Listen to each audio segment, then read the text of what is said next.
You know, it's crazy. I feel like I'm learning to be more free, and I know it sounds very vague, but I feel like I'm learning to be more free and trust in who I am as a person, and trust all my thoughts, trust my decisions, trust my intuitions, just trust everything that I'm about, and like really having as much self-confidence in as possible.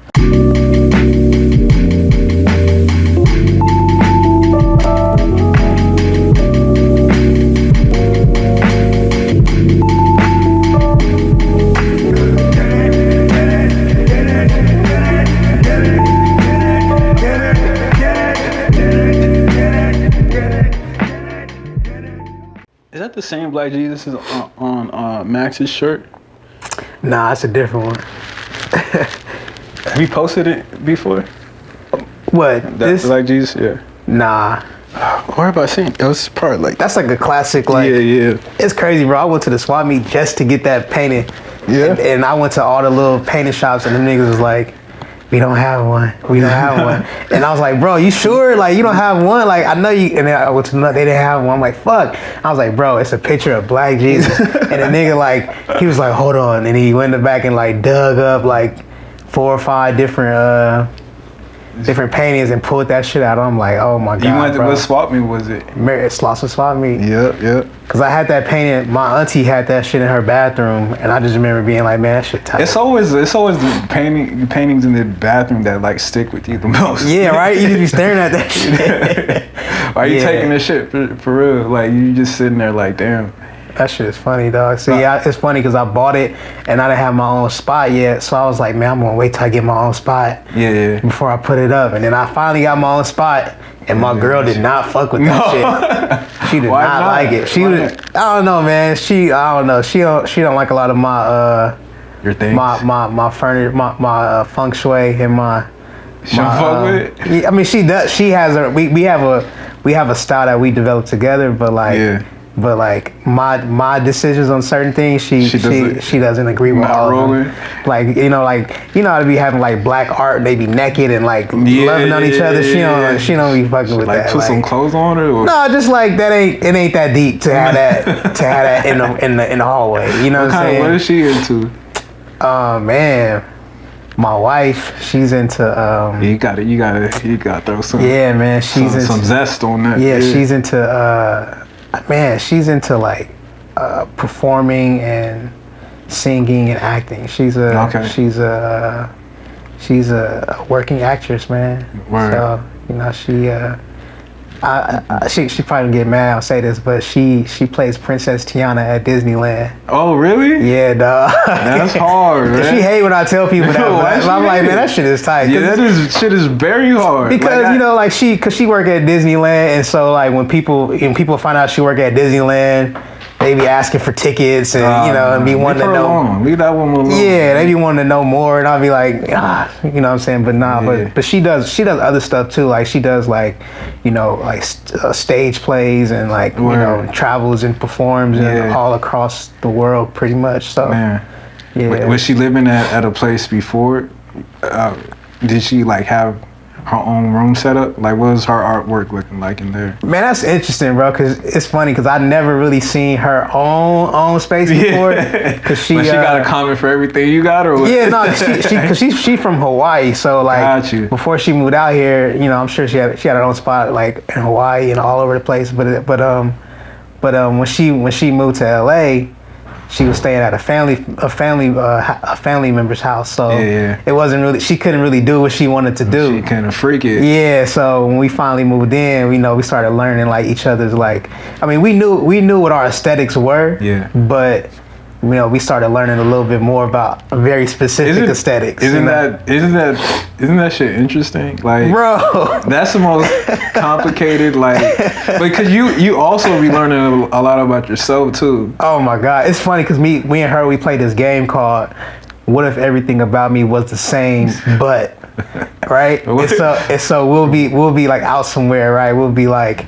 Or we'll go to somebody's house that has like horrible interior design. Yeah. And like, how people be having themes with they design. So like say like you know, you go in somebody's house and instead of it being like mid-century, it's like all rose gold furniture and rose gold silverware and rose gold whatever. Everything is rose gold. So you know, we be saying like, what if everything about me was the same, but I was obsessed with rose gold? And I'd be like, I wouldn't be with you. Yeah, because I love those. Yeah, man. I'll be asking like the most recent thing I've asked my lady was like, say we're at this point now because we're engaged. Man, and congrats, man. That's what's up. Thank you. And she knows everything about me now, but she's meeting me. Like, she knows like this will be a relationship that will reach to this point, right? Yeah. Would she have the confidence to shoot her shot like initially, like just knowing the future, like it's gonna work out? Like, would she like step to me and serve me any kind of lines? And what she would say? Oh man, that's a good fucking question, bro. Because I'm convinced like every shot is bad. Every shot you can shoot is bad. Like if you like look at the way, say how you used to flirt when you first met your wife. Yep. I've done this recently and it was horrifying. Like why was I coming at her like this? But if you can do that, like it's just not a pretty sight, you know? Nah, man, it's not. It's crazy because like, man, the story about how me and my wife met is kind of interesting. Yeah, like, how you guys? So like, man, so I was in a previous relationship, like I was like single and like just out here doing my thing.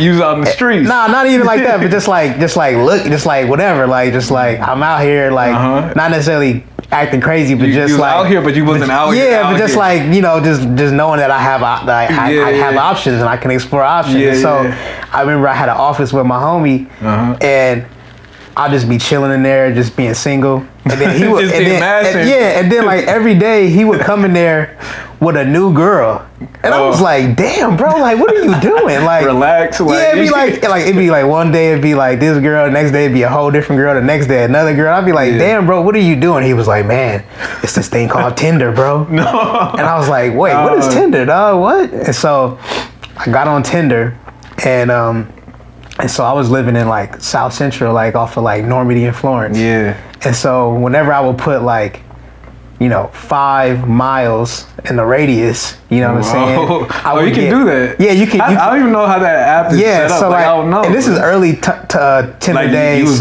You was in the beta group? Yeah, so it's just a weird, like, now they got a bunch of options and shit, but back then it was just like age range and then like distance, you know what I'm saying? Yeah. So you could put like 40 miles and you might get some girls like in the valley, deep in the valley. Yeah, or have to be making that mission. Yeah, or you can put 1 mile, you know what I'm saying, and just be people around you. And so when I would put 5 miles or more, I would just get a bunch of white girls from USC. Ah, yeah. And I was like, man, I don't know, man, I'm not really feeling this. It's just like a bunch of like rich white girls that are just on Tinder and like, you know what I'm saying, they ain't really messing with me like that. I'm good. And so whenever I would go home, I would put it on 1 mile radius, and my girl ended up living less than a mile away from me, bro. That's wild. And so she was on there too? She was on there too. She was single? Yeah. And like, not single, but single like you? Yeah. She was single, bro. I mean, you know, and then like, I think someone at her job had told her about it as well. And you know, it's funny because what year was this? This is like 2014. Oh. And I matched with her, and we had like a quick like a 1-2 exchange, like, hey, what's up? What's up? And then like I said something and she just didn't respond. And so I'm like, she just didn't respond, and I'm like, all right, whatever. It's just Tinder. Like, I'm sure. Like I didn't even say anything special. It was just like she didn't respond, and so like. I remember I was in Atlanta on a trip, and I was just like in my hotel board, and I was going to Tinder, and I was like, damn, this girl didn't respond. What the fuck? She goes. And so I hit her with the for show, and then ... you know what I'm saying? Yeah. And then she responded like, oh, my bad, blah, blah, blah. It was my birthday, blah, blah, blah. So it was her birthday, so she was busy. Yeah. But anyway, long story longer, like, you know, we finally got together. Yeah. And shit, man. What was the first date like? What was that like? Man, dog. Oh man, this is too much, man. Man, all right. So this is crazy. Yeah. All right. So do you know, man? I don't know if you know this park. It's a park in Windsor Hills, like right off of La Brea, behind that school. I'm so illiterate with like LA geography. All right. So it's a park. It's a park by my crib. Yeah. And by our crib, which we didn't live at this house back then, but it's just crazy that, you know, 5 years later we were married in a house around the corner from where we met. Really? But there's this park that's like, you know, it's cool at night and it's like hella vacant. And I was like, yo, meet me at the park at like 9 o'clock. And be AM or PM? PM, bro. Yo, and be ready to hop a fence. Yo, she was with it. Yeah, dog. Man, and like knowing who she is now. You knew what you was doing when you was doing it when you said. Well, yeah, because like that's where I would go to like smoke and like, you know what I mean? It was like a cool little kicking spot. You know what I'm saying? So I've been there. Like that was my spot. Yeah, you took it to your spot. But I never like took a girl there before, so I was like, all right, let me see if this. How long ago before you like? How long you strategize on like? Has this always been a thought for you? With like to bring somebody there? Yeah, like this is gonna be my first date spot. Well, I don't know. I think like I don't know, man. Like I've never been like a traditional dater where I just like. That's why, man, I feel so, like, I'm telling you, bro, I know you probably feel the same way. Yeah. I'm so glad that I'm not single in 2019, bro. Say that, because this shit is crazy. It's just crazy, like, it's sick out the communication and like what's expected and like I can't imagine being, you know, I've never been that person you see in movies that, like, is always going on dates with different girls and going to restaurants and blind dates. And are you a lover boy? Like, you fall pretty quick or not?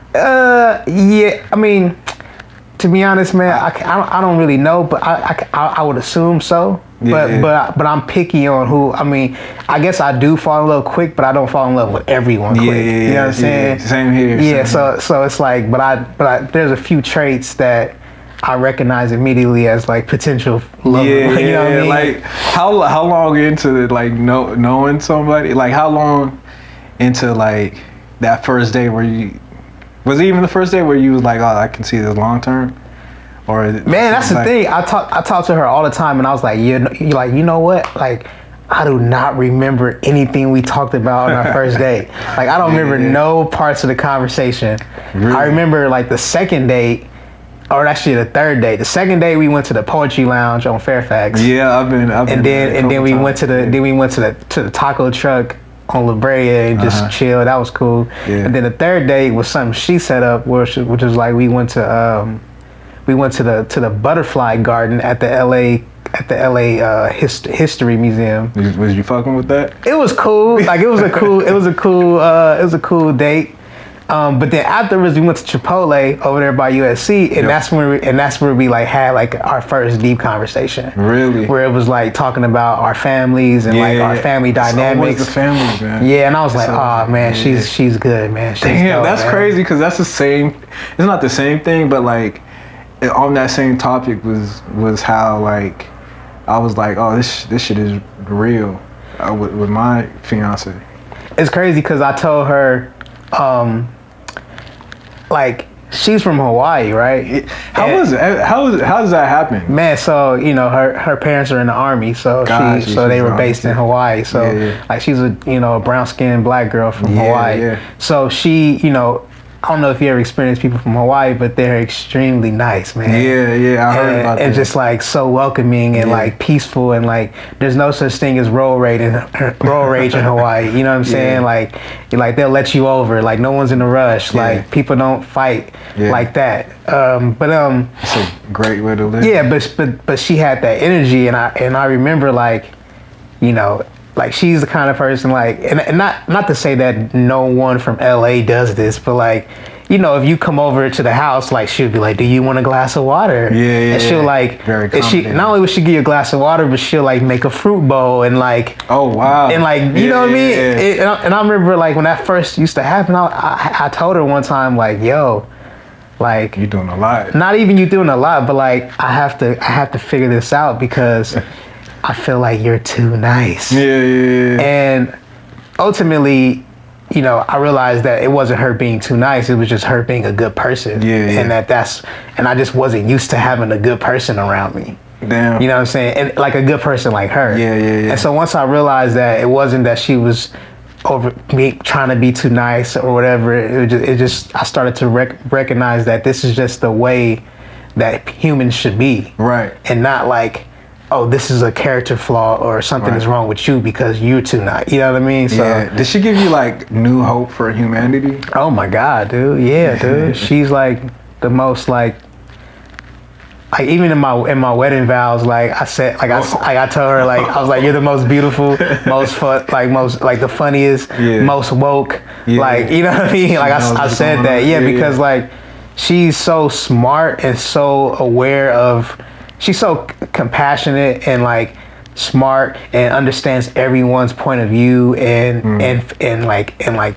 supports everyone's like point of view. Like she like. Man, dude, like she, like I'm not at all a homophobe, but like she will make sure that I say all the right things, even if it's just me and her talking. You know what I'm saying? And like even and through her, I know, like I learned so much about, you know, LGBTQ, whatever. I'm sorry, man, I got that shit wrong, but I just know about it, but not even like I know about it, but like it's a normal thing to me because she normalized that for me. You know what I mean? It's not like a weird thing. You know what I'm saying? It's not like a foreign. Obviously. It's not like something we have to talk about all the time. But it's like I've just learned to, you know, just be more accepting of all people and all people's like experiences and like their oppression that they're going through, no matter what the deal is. Right, and I think sometimes like we have biases that we're not even aware of. I mean, we have what? Biases. Oh, like, I mean, that happens a lot. I mean, because it's like same here. Like, I know I'm not a homophobe or anything. Like, I love everybody, but I know just probably from how I grew up, like my environment, like. You're gonna be adverse to certain things, like naturally, you know what I mean? For sure, bro. And then having that check or that person check you on, like, yo, you know, you peep how you did that, like you just got, you know, like that kind of stuff. She make fun of me every time we go like to like a like an event or something. Like, you know how you go to a movie theater or you go to a basketball game or something, and it's like it's like 2 seats and then it's next to somebody else. If it's a dude that on a closest seat. Like I always make her. I don't do this, but she noticed that I would make her sit first, and she'd be like, "What? You can't sit next to a dude?" You know what I'm saying? And I was like, "Damn, I didn't even realize I did that. I don't think I'm doing that, but I feel you though, and I'm gonna take that into consideration and not trip on that. You know what I'm saying? Those subconscious like mannerisms that, man. I mean, it goes into like you gotta dig deep to like change those. That's why I was asking, like, even like when you guys first moved in together, like, because I just, you know, I recently moved in with my lady, and so like she does things in the morning where I'm like, yo, why you do that? Oh, bro. And then you kind of realize, I was like, damn, I've been doing something totally different my whole life growing up. Listen, dog. I'm gonna tell you one thing, bro. One thing I've noticed and I realized is that shit ain't gonna ever change. You're gonna learn more and more. Like so our thing, like one of our main things is when I wash dishes, I leave the water running in the opposite sink. Oh, the opposite sink. In the opposite sink. So like, so I'm washing dishes. I'm washing dishes on the left side. And then on the right side, the water is running. And I take that soapy dish and I rinse it off and put it in the drain. But she is like, obviously, or like I guess you too. Y'all like wash them first and then rinse them all off at the same time. I just think the having the water running in the other side is off to me. Like, so you run it I'm running it all in the same thing. I go, but you don't stop it though. No. Come on, like nobody got that kind of time. That's what she think I should stop it. Nah, and I'm like you like wasting water. I'm like, that's what she. Why is this like some all women have like in the back pocket? Oh my God, like, bust out. She's my lady. She's the most wasteful and like generally everything. But then when it comes to water, it's like, yo, so you gonna turn that off? Like, what? How you save the planet? Yeah. It's funny when I don't know if you remember. Damn, I forgot what happened, but you know how they have the automatic, the self-checkout lines at Target? Yeah. And so I remember when Obama was president, like he said something like, don't use the automatic, the self-checkouts because that's going to take away jobs. So every time we would go to Target, she'd be like, no, let's go in line. And then, but now, since we've been together so long, we be at Target, I'd be like, all right, sorry, Obama, but man, I'm about to get up in this line and self-checkout. And I'm about to get a plastic bag. I ain't using my little reusable bag that you got me. Yeah, no. But yeah, to each his own, man. That's crazy though. You also realize like how people like cope with different things and what was there. You know, it's funny because she talks about how, I feel like this whole thing is about her so far, but I ain't mad though. But I feel like she talks about how she used to have, or her parents talked to her about sex. Yeah. Oh wow. And I'm like, yo, birds and the bees. Yeah, just the birds and the bees, but like she was very open, and she like talked to her parents and like, I think some of my friends are having sex, but I'm not gonna. And I'm like, yo, to this day, I have never talked to my mom or my dad about sex. Like, like as far as they concerned, I don't have sex, or like they don't even know. Like, you know what I mean? Yeah, you guys just be hugging. Yeah, and so we just be thinking like, but I think the community, but like. One thing I learned from her is like, one thing I didn't grow up with was like the consistency in communication with your family, and it wasn't that like my family didn't communicate with me at all. Like my parents are amazing, and you know we definitely talked about things, but like there's still like a lot of things that just you don't really talk about too much. You know what I'm saying? But she was like, yo, everything was like out in the open and like. And I'm just like, man, so I'm learning to be more open about how I feel and like, and also thinking about how we're going to raise a kid and like what's going to be the approach. And she was like, well, you know, if it's a girl, you need to have the sex talk because she needs to hear it from a man. And I'm just like, nah, like I'm straight, like, but you know, I'm gonna do what it do. But I'm just learning that it's way more. Like, you know, but she learned this shit from me too, you know what I mean? Like, she wasn't necessarily, you know, she didn't have the same experiences as I had. So, you know, I'm teaching her things as well, naturally. So, that's the beauty of it. Yeah, it really is. It's like, I know, like, you guys talk about, like, kids and stuff. Like, how you're going to raise him or her or they. Or like, see, even that. It's funny because okay, man, I'm gonna break the news right now, man. My girl is 4 months pregnant right now. What? Yeah, dog. Oh, congratulations. Man. Oh man, that shit crazy, man. Yeah, man. Yeah, I think we're gonna probably tell everybody tomorrow. Shit, that's crazy, dog. That is wild. But it's crazy because like I was like, man, are we gonna do a gender reveal? And she was like, gender is a social construct, and I was like, low key, you right. Yeah. But you know what I'm saying? It's game time though. And she's not that like she's not like a super like it was more of a joke. Like she ain't no militant. You know what I mean? It's always a little truth in jokes. But she was right though. And but she was like, you know, I don't want to have a gender reveal because I don't want. You know, if we have a girl, I don't want everybody to be sending me a bunch of pink flowers and pink shirts and you know what I mean. So you know, we gonna try to wait until the last minute, man. Yeah, that's hard, man. Like it's super hard.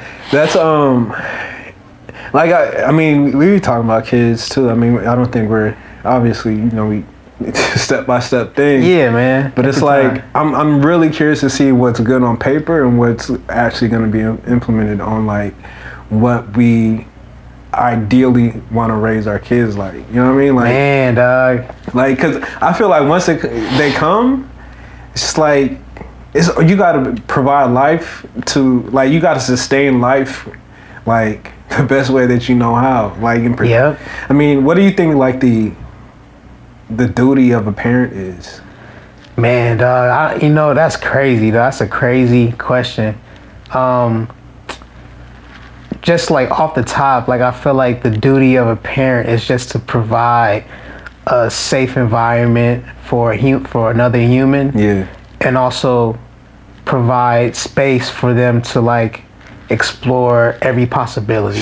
Yeah. You know what I mean? Like, I think like one of the toughest things, you know, I had to like stop myself because like when I think about my kid, I think about them as like a mini version of me, liking all the things I like and like doing all the things that I like, and I'm like, man, that could be the complete opposite. Yeah, that's a different, you know what I mean? You gotta stop, you know, look, you gotta stop when I imagine that person, I'm like, I can't give them any type of like template. Like, right. I mean, obviously I'm gonna play dope ass, like, of course I'm gonna play knowledge. Yeah. You know what I'm saying? While they a baby and they gonna know about like dope music and like, you know what I mean? They gonna love Kendrick. Yeah. Or I'm gonna play Kendrick, and if they love it, you know, that'd be amazing. But you know, I think it's like letting go of that like need to like, you know, like of your child needing to like satisfy you. Like, it's not about me. It's just like I have to provide a situation for someone to be themselves. Right. So just not project onto them yourself. Oh my God, bro. Do you think your parents did that to you, or did they give you pretty much an open canvas to like really explore yourself? Yeah, I think like, man, I really feel like my parents are like allowed me to be as free as I could possibly be, man. Like, you know, my mom supported me.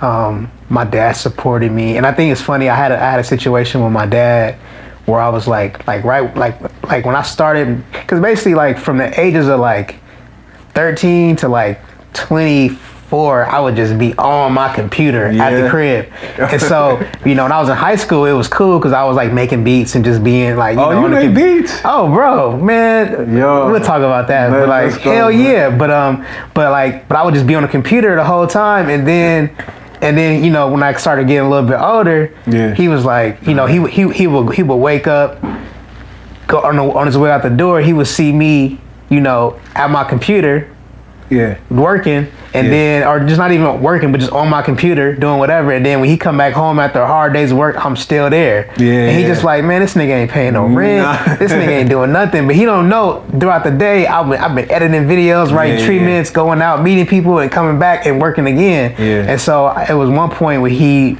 like, because I was still living, he was like, man, you got to get a job. And not only you got to get a job, but you gonna apply for the post office. Oh shit! And so it's like a government job. Yeah, and so it's crazy because I just applied, and then like 9 months later, I got the call from the post office to like come interview, and I was like, damn, he got the and he was like, go down there, interview, go down there, and it was like a holiday thing, so it was for sure hiring.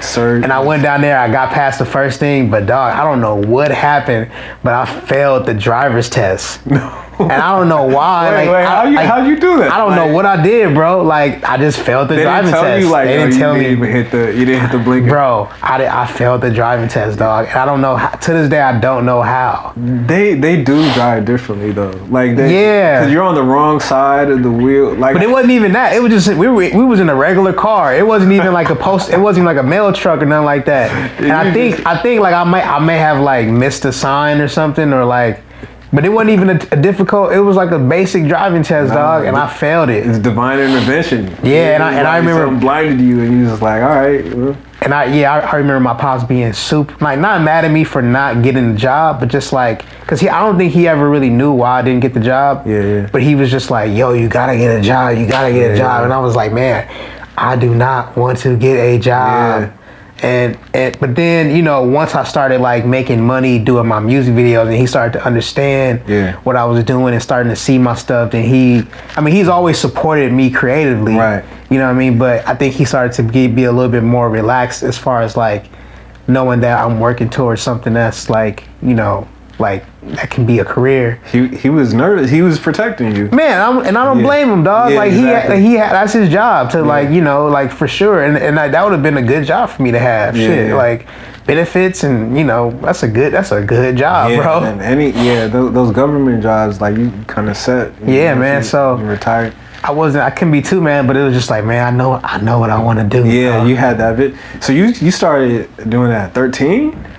Yeah, so all right, bro. So like I can give you my whole journey into fucking into film or to where I'm at now. Beats, like you started at beats, like what? Yeah, so like, all right, so like when I was like 13, like I think it was like 13 or 14, like I just started becoming obsessed with like hip hop, and like I think it was like I was a huge Eminem fan. Really? And so I was just really into like lyrics. Yeah. And like and you know, lyricism and like fun and like funny rappers, you know what I mean? Yeah. It wasn't so much about like your lyrical ability and your, you know, lyrical miracle. It was more like that was funny as fuck. You know what I mean? So I was attracted, like that witty shit. Yeah, so I was attracted to like that kind of style. And I remember when like Napster came out, I would just download like Eminem freestyles. Yeah. And like whoever's freestyles. So I became obsessed with like writing lyrics, and then I started You touched the pen? Don't lie. Oh no, listen. Oh bro, listen. I started rapping, bro. Okay. I'm a rapper. Like fuck making beats. I'm like a full blown like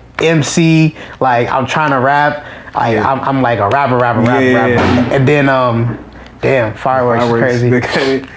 So I'm rapping and you know, I'm thinking like, okay, I need beats. Yeah. And then my homie, somebody in my in my high school, he gave me the Fruity Loops CD. This is a CD before you could just download off the internet. It's a CD, a CD-ROM. Yeah. And bro, I just became obsessed with making beats, dog. Yeah. And at that time, I had just discovered Little Brother and Ninth Wonder. Ninth Wonder put everybody on with the Listen, dog, and I was just like, I just became obsessed with like, just like making beats and like and rapping, and I would like rap to my own beats and just like I was just like all about. And this is in high school. Yeah. And so when I was in high school, though, I was like a real serious baseball player. Really? Yeah, dog. Like my whole life, I had grown up playing baseball. I got a high level. What position? Second base. Got you. I play a lot of positions, but second base. I can see that actually. For sure, bro. I can see that. Yeah. Yeah, dog, I was so I was like thinking like I'm about to go to, you know, I'm about to get a scholarship to college, or I'm about to walk on to a JC or you know something. You was at that. I'm baseball, you know what I mean. But you know, I wanted to go to San Diego State for baseball because that was like the best Cal State for baseball. You just trying to party or not? Yeah, and I'm like, it's a cool school, you know what I mean, like San Diego State, like. So I ended up not getting accepted to San Diego State, so I went to CSUN, and I tried to play baseball. And you know, so I went out there and I was like kind of on the team, but not really, like because I had to walk on, but like I tried to walk on, but they wasn't really like fucking with me, but they also didn't tell me that, so I was just around, and then they asked me to be like the equipment coach or the equipment manager. Was that the sign of you? And I was just like, but at the time I'm like, yo, like all I know is baseball, because at the time I was like, man, I wanted to go to college to get a kinesiology degree so that I can go back to my high school and coach baseball and be a PE teacher. Like that's what I wanted to do. And you know, I was like the equipment manager for like, or the coach's assistant for like 2 weeks, bro. Yeah. And I was like, and I remember we played against another team, and a person on that team was somebody that I played against in high school. Oh. And I was just like, yo, this is crazy, bro. Like, how'd you feel? Like, I mean, I wasn't like extremely embarrassed, but it was just making me think like, this is whack. You know what I mean? Like, I don't need to be doing this. You look at them and you look at yourself, you like, yeah. Come on, and I'm like, I could play. You know what I mean? I remember like one time. Was you giving it to him back in high school? Like, bro, I was good, dog. Like I played. Like I was on travel teams and all that shit. And so it's funny. So I remember that like it was like a winter break, and I had stayed on campus to be the coach's assistant. Yeah. So everybody was away for Christmas break, but I was still in my dorm, and I was like, man, I'm about to start making beats again. And so I started making beats again, like throughout the whole winter break. Yeah. And I started like rapping again, and I basically started like recording a mixtape. Yeah. And so I recorded this whole mixtape, dog, and I used to off the laptop microphone. Yeah, off the laptop microphone. That's how really got it, bro. Yeah, for sure, bro. Yeah. And then and you know, I had like a little baby setup. I had like a little M audio keyboard. Yeah. You know, didn't really know how to play the keys, but still had it. You know what I mean? And then Man, and then you know, when school came back in, like I'm a rapper. You know what I mean? I make beats. Like, Were so you hitting the open mic nights? no, okay, so yeah, so I was in the ciphers. Yeah, and I was in. I didn't really battle, but I was like in the ciphers and I was in the open mics, and then I went to this thing called the Spliff. Ooh. And I don't know if y'all know, you probably don't know about the Spliff, but the Spliff was like, okay, you know how they got Bananas in Lamert? Yeah. So before Bananas was in Lamert, you know Verbs, right? Yeah. Verbs and this dude named Val the Vandal, they ran this thing called the Spliff, which was in West Hollywood off the 405. Gotcha. And that was like the original Bananas, and that was like LA's version of like, you know, it was like my generation's version of like Project Blow and all that stuff. Got you. You know what I mean? So this is after Project Blow. Yeah. But not. It was like a sect. It was like the same energy. Yeah. And it's crazy because you gotta understand, at this time, it wasn't so much about being an underground MC. It was just about rapping. Yeah, you just want to get some shit off. Yeah, and like and also, but also like the industry was like present and niggas was getting signed and like making money, so it wasn't like, oh, I'm about to be like Lyrical Miracle. It was like, I'm about to perform and bring my fans and invite an A&R. You know what I mean? Yeah. So I remember one night, you know, I performed with like Casey Veggies and Dom Kennedy and Paak Div. Yeah. And I remember one night, I was we was in there just chilling, and all of a sudden, some nigga came in there with like.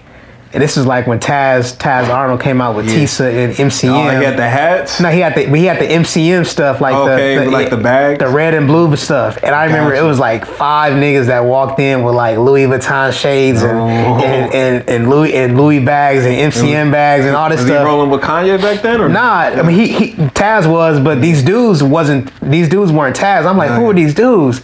And so the dude get on stage and he had the whole crowd sing "Free YG, Free YG," wow.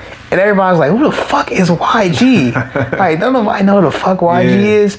And then the dude started performing. He was like, "Man, this is a song with me and my homie YG. He locked up now, but when he get out, he gonna get this shit cracking." And this nigga Ty Dolla $ign performed "Tooted and Booted" at the shit. And niggas was like, crazy. And niggas was like, "What the fuck is this shit?" Yeah. This nigga, they wasn't fucking with it. This nigga, I mean, we was fucking with it, but like not ironically, but it was like nobody had ever came in that space with that kind of energy, with that like classic LA sound, bop type shit. You know what I'm saying? Was this around the Jerkin era? Yep, it was around. It was around Jerkin. So. But it was crazy because he had a bottle of champagne and he shook it up and sprayed on the crowd, dog. Yo. And then left. And everybody was like, what the fuck was that? Yeah. Who was these weird ass niggas with crazy, you know? But skinnies. But yeah, so we used to rap. I used to rap there, man, and like that shit was like beautiful, dog. Like, you could ask Birds about it. Like, we would be in ciphers all night. It was dope, man. Yeah. And then from there, you know, I put out a mixtape. And you know, I was really rapping at the time. You know, everybody kind of started rapping. It was like a resurgence. I feel like I don't know. I feel like it's a subject for another time. But there's always a trend going on amongst like, you know, kids or youth or whatever. You know, I feel like when Lupe and Pharrell came out, niggas was skating. Yeah, you know, like surrounding. Like, everybody was skating. You know what I mean? Now everybody is an artist. Yeah. Now everybody is a creative director. You know what I mean? You think that's what's happening right now? Oh yeah, for sure. Yeah. But back then it was everybody was rapping, and so you know, my boy that I grew up with, Brett, who goes by Sleazy or P from Overdoz. He hit me up and was like, "Yo, man, me and my boy Khalid, we got a rap group called Overdoz." And I was just like, "Oh, that's tight! Like, everybody rapping now." That's crazy. And so, you know, I would go to their house every day with my beats and my raps, and we would just like make music, and like, you know, and they would be writing music, and I'd be listening and be like, "Man, this shit is tight. Y'all niggas is tight." Like going to pick up Cream from high school, and, you know, and then but at the same time, you know, I kind of skipped the part, but like I'm a tech nerd. So like, like I said, I've been on the computer since I was like, you know, in high school. So I knew a lot about computers, and I was a graphic design major. What drew you to computers? Like why? Man, I used to go to this. I used to go to this after school center on Western and 90th. Damn. So those things work. Like after school programs. It was called the Al Wooten Center, and it's crazy because, the lady set it up because her son got killed, and she wanted a place for kids to go. Yeah. But it's crazy because they had you can go there after school and do your homework and get tutored. Yeah. But then during the summer they had the same thing, but it was open all day since it was summer. Yeah, because you're out of school and your parents are probably, you know. But for some reason, the summer that I went, during the day nobody would be there. Yeah. And so it'll be like maybe me and one other person. And then like around 3 o'clock, everybody would come. Yeah. So we had a computer lab. So I would just be, and I'm talking about 9 years old, I would just be in the computer lab, bro. Just like on the computer. Doing what though? Using paint. Yeah. Like playing solitaire, using print shot, like just doing all kinds. Like the internet had barely even like we didn't even have the internet on there. You just playing Spaceball, Space Cadet, that one pinball? Oh yeah, all that stuff, just like weird, you know what I mean? And I just became obsessed with computers, bro. Yeah. And I learned how to fix them, and I was doing banners and flyers, you know. Using word art. Using word art, bro. Listen, bro. Word art, bro. Word art. You see clip art. Exactly. You seen that paper clip right up on you? Like come up on you. Know how he came in the you talking about what was his name, bro? He had a name. I forgot, bro. He had a name though. He used to come up and like dance. Yeah, bro. Roll up on you. Like. Bro, do you remember desktop themes? You remember the names or what, bro? No, do you remember that though? Yeah. I remember it was a baseball one, dog, and I was obsessed with that shit. Yeah. So all the sound, like the mouse was a bat. Oh my god, bro, that's so funny, dog. No, that's funny. But so I had, so all growing up in high school, I would be on a computer. I would do Photoshop. So when I got to college, I was a graphic design major, and so I would do flyers for parties, people's mixtape covers. Shit, so when I went to go kick it with Overdose and do music, I was like doing their album covers. Yeah. Because I'm the only nigga that know how to do graphic design. That's crazy. You know what I mean? And so I'm the one that's designing their MySpace pages. Yeah. I'm doing the HTML. Nobody else would do that shit. Yeah. I'm doing the HTML. I'm doing like the flash banners and like I'm like helping them upload their music to Zshare, and you know, I was just like the tech guy. Just from the jump. And it's not even no videos even. Not yet. I'm still trying to rap. I'm still trying to make beats. You trying to slide them up. I'm trying to get on the Overdose song. Yeah. And so was they nice like from the jump? Like I mean, so when they first started, it was just Kent. And Brett and P. Yeah. And then, you know, I was kicking it with them at that time, and I remember, you know, June was in college, and I remember hearing them talking about this dude named June, and then I remember the day he came. Yeah. I remember, bro, I went to go take pictures at a show that they had. Yeah. And it was Kent and P on stage. Yeah. And June and Cream came to the show, and they were in the audience, like dancing and being like, "Man, this is tight," like supporting the homies. Yeah. And then you know, I found out June can rap. Yeah. But basically, so I'm there every day, and me and my boy Byron, you know, I went to college with him. Yeah. And he was into the same thing. So his mom bought a Canon Rebel. Like a little like $200 camera. And so now we was like, all right, we doing all this graphic design. Let's take pictures of people. Let's do photo shoots. Let's try to make a business out of like this new, you know, everybody trying to rap. So I did Dom Kennedy's first mixtape cover. Really? I did Casey Veggie's first mixtape cover. That's crazy. Who else? Like I did a bunch of people's stuff. And you just damn. Yeah, and then so one day I go home, right? So one day I go home. I come home early, and I go in my house, and I'm like, yo, something feels weird. Mm-hmm. Somebody broke into my crib, bro, and stole everything.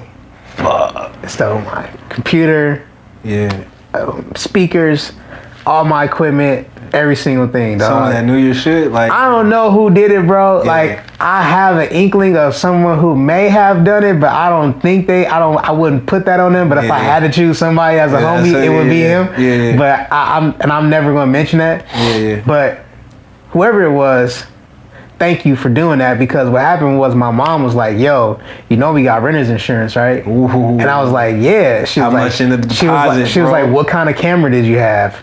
And I was like, oh, I had a Canon 7D. She's like, no, you didn't. You had something better. I had a no.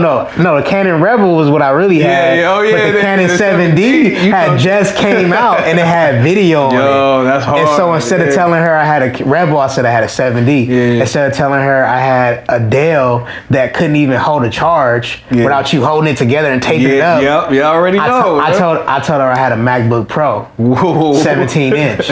You know what I'm saying? And so we did whatever we did. You did what you had to do. And now I'm coming back to the homies to Overdose House, and instead of having the camera to take pictures and just make beats, I got a video camera. That's and hard. It's like, so I'm filming them, you know, playing around, and it's like, well, shit, we got a camera, let's shoot a music video, dog. And so, it was just a blessing because we didn't have no responsibilities at the time, so we could just literally sit there every day and work on a music video for a week straight.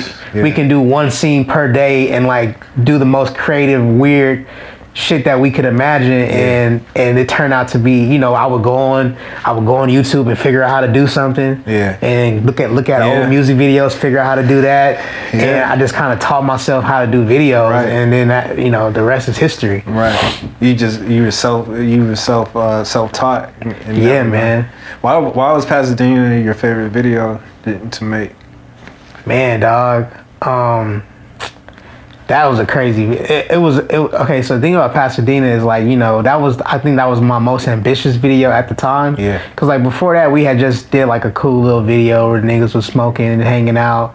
But then we was like, we gotta do a video for this song. But like the song is so specific. Yeah. You can't just do a video of dudes hanging out. You know what I mean? You have to tell that story. Right. And so, I felt a little bit more confident, so I'm like, this is the story. So we started filming it, man, and put it like this, bro. I'm about to say something so crazy right now. Dog, we shot the whole video, and then the memory card that we shot crashed, bro. Ugh, that hurts. And we had to start all the way over. Damn, so you shot it twice. So the video that you see now is the second video, and it's way better than the first one. The first one was trash. Yeah, practice run then. Oh my God, it was like, we tried to shoot all these scenes of us driving around, but we was like shooting like in in Culver City by the Fox Hills Mall, and they shut us down. Damn. We tried to go somewhere and the camera was messed up. The girl who car we tried to borrow wasn't trying to let us do it no more. She had to leave early. It was just all bad, man. But but that's a pivotal part of that video is like being able to pinpoint, that's where they at right there. Like through the tunnel, where man. Even like in I live in Pasadena now, so it's like, in the beginning I was like, I know where that is right there. Yeah, we had to do that. We had to, cause like it's crazy because we was like, man, where can we shoot at night where they won't bother us? Yeah. And so we went to Skid Row. Word. And so all those driving scenes that aren't like the tunnel, they're like Skid Row. Damn. And we was just driving around Skid Row, and it's crazy because we had to start at sunset and stop at sunrise, and we shot for 4 days, bro. Wow. And we would just go out there, we would just chill throughout the day, and then we would just go out at night and just shoot a bunch of shit, man. Yeah. Now that's hard. I'm actually like, I commend y'all for having that kind of dedication at that like time in your life, you know what I mean? Like, shit, we didn't have nothing else to do, bro. But like another thing I noticed about your films is that like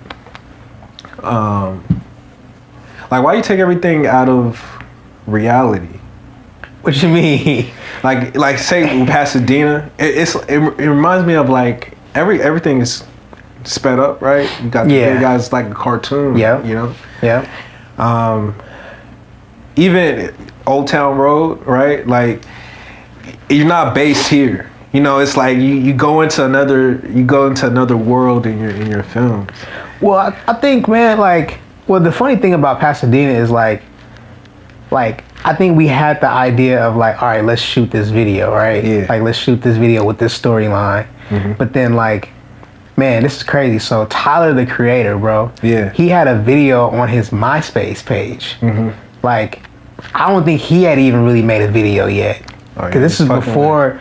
Like this is before he really blew up, and he had a video where he was rapping the MF Doom song, but he was doing it like double speed and like, you know, doing it fast. And I'm like, how the fuck is he doing that? And so the video for Pasadena was already planned.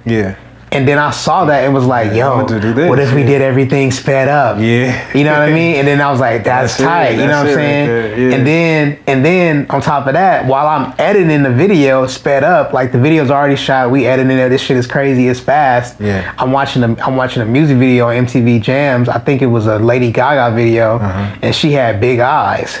And I was like, man, how the fuck do you do that? How do you do that? I mean, you only got, man, it's a whole technical thing, but whatever way I did it was the wrong ghetto way to do it, but it worked. But then I just put it on that one scene where Kent looks into the camera, and I sent it to him, like, just saying like, this shit crazy. Look, I learned how to do this new thing, and he was like, bro, that's it. That's hard. You got to keep that. So I feel like a lot of it is like as far as like the surrealism is like, it's just experimenting with different techniques and like realizing like that shit is tight. You know what I mean? So I love it, bro.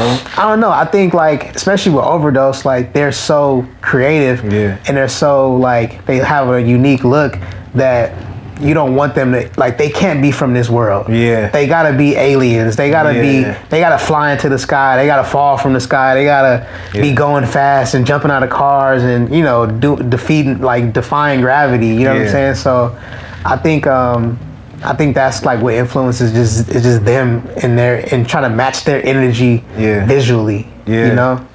Nah, like I was saying before, like like, I can't believe I'm here. Like, this shit is, to me, like, I grew up on your visuals. Like, that's crazy. I mean, I'd say like a lot of my formative years in like that era that you came up in, niggas was looking at that like, oh, those niggas over there. You know what I mean? That shit is hard. Like, and so like, you got like this long track record of just like visuals you've done even up to this point and still going. We're just like, I can't even believe, like, someone's gonna look back and be like, damn, he was accounted for all of that. You think like directors like you get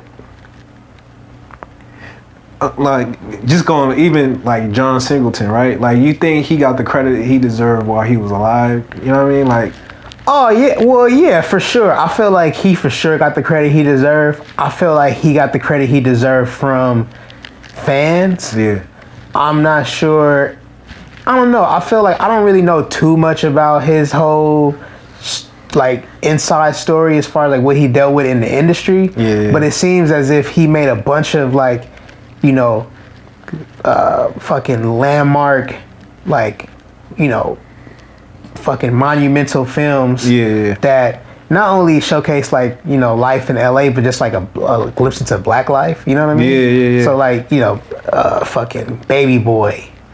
Like that's an LA movie, but it's also like just like a movie about a nigga who need to get his shit together. Like, we never seen that before. Obviously Boys in the Hood, you know, but he also, you know, was able to do like Shaft and you know, and he did like what's it called? Need for Speed? Not Need for Speed. What's it called? Not Need for Speed. That's a video game. Fast and Furious. Fast and Furious. You know what I'm saying? But I feel like towards the end of his career, I don't think he was able to get off some of the things that he wanted to do.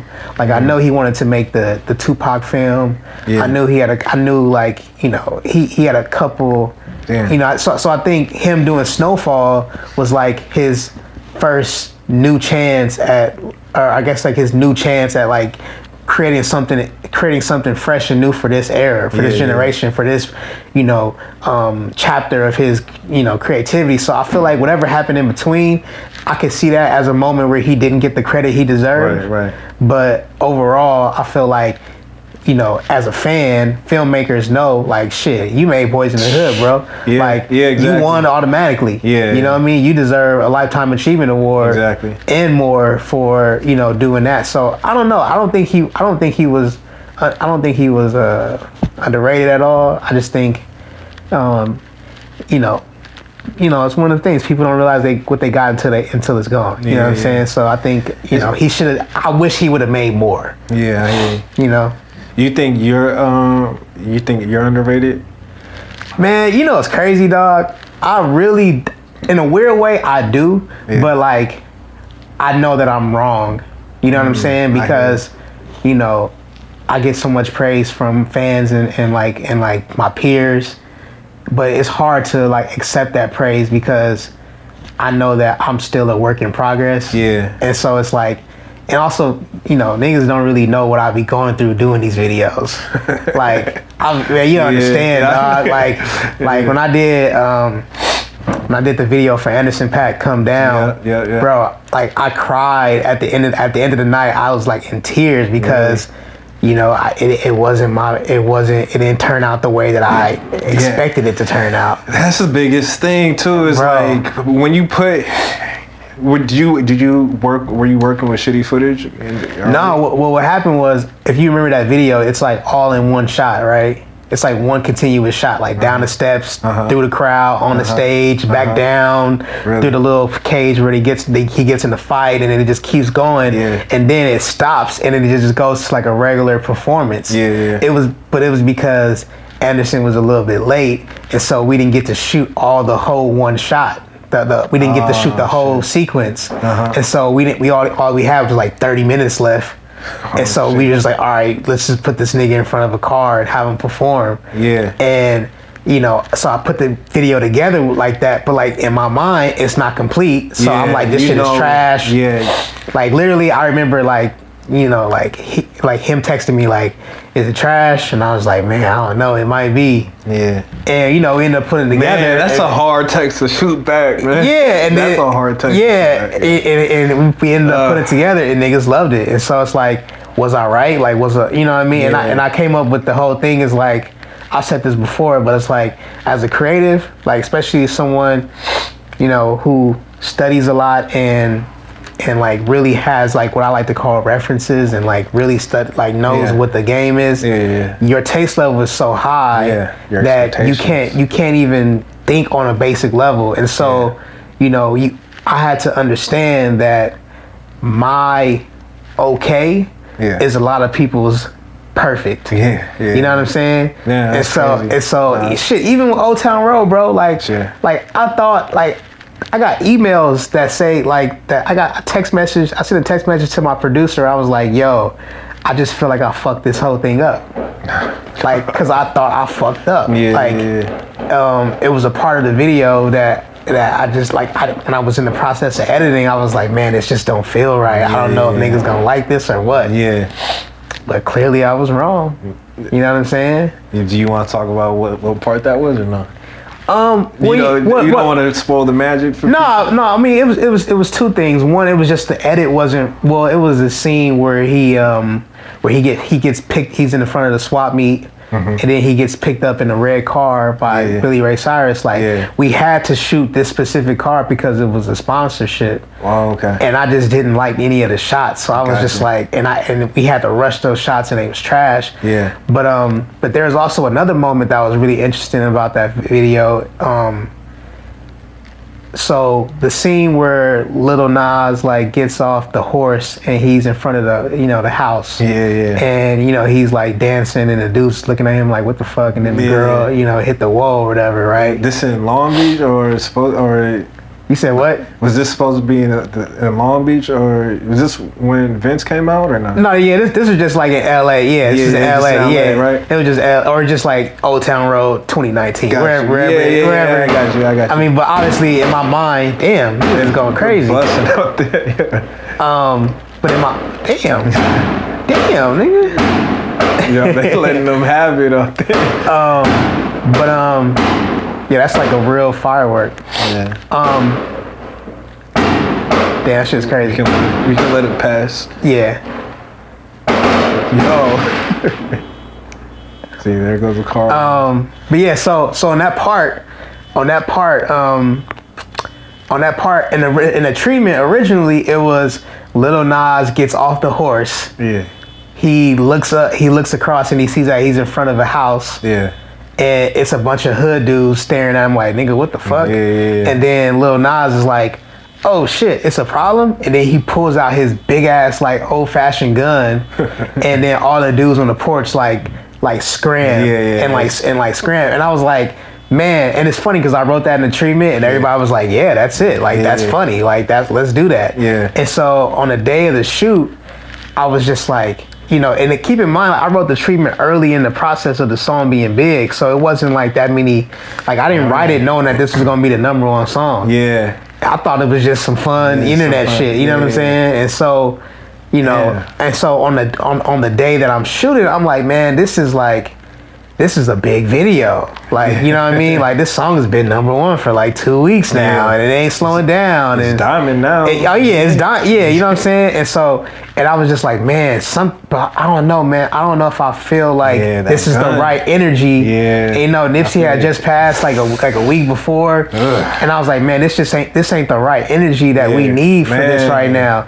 And it was crazy because like it was the last day to shoot, and it was like one of the last shots, and something happened where like the sun started like getting covered by the clouds, and and it wasn't no more lighting. We didn't have no more time, and like, you know, the label they had to pay. They was going to end up having to pay for an extra day.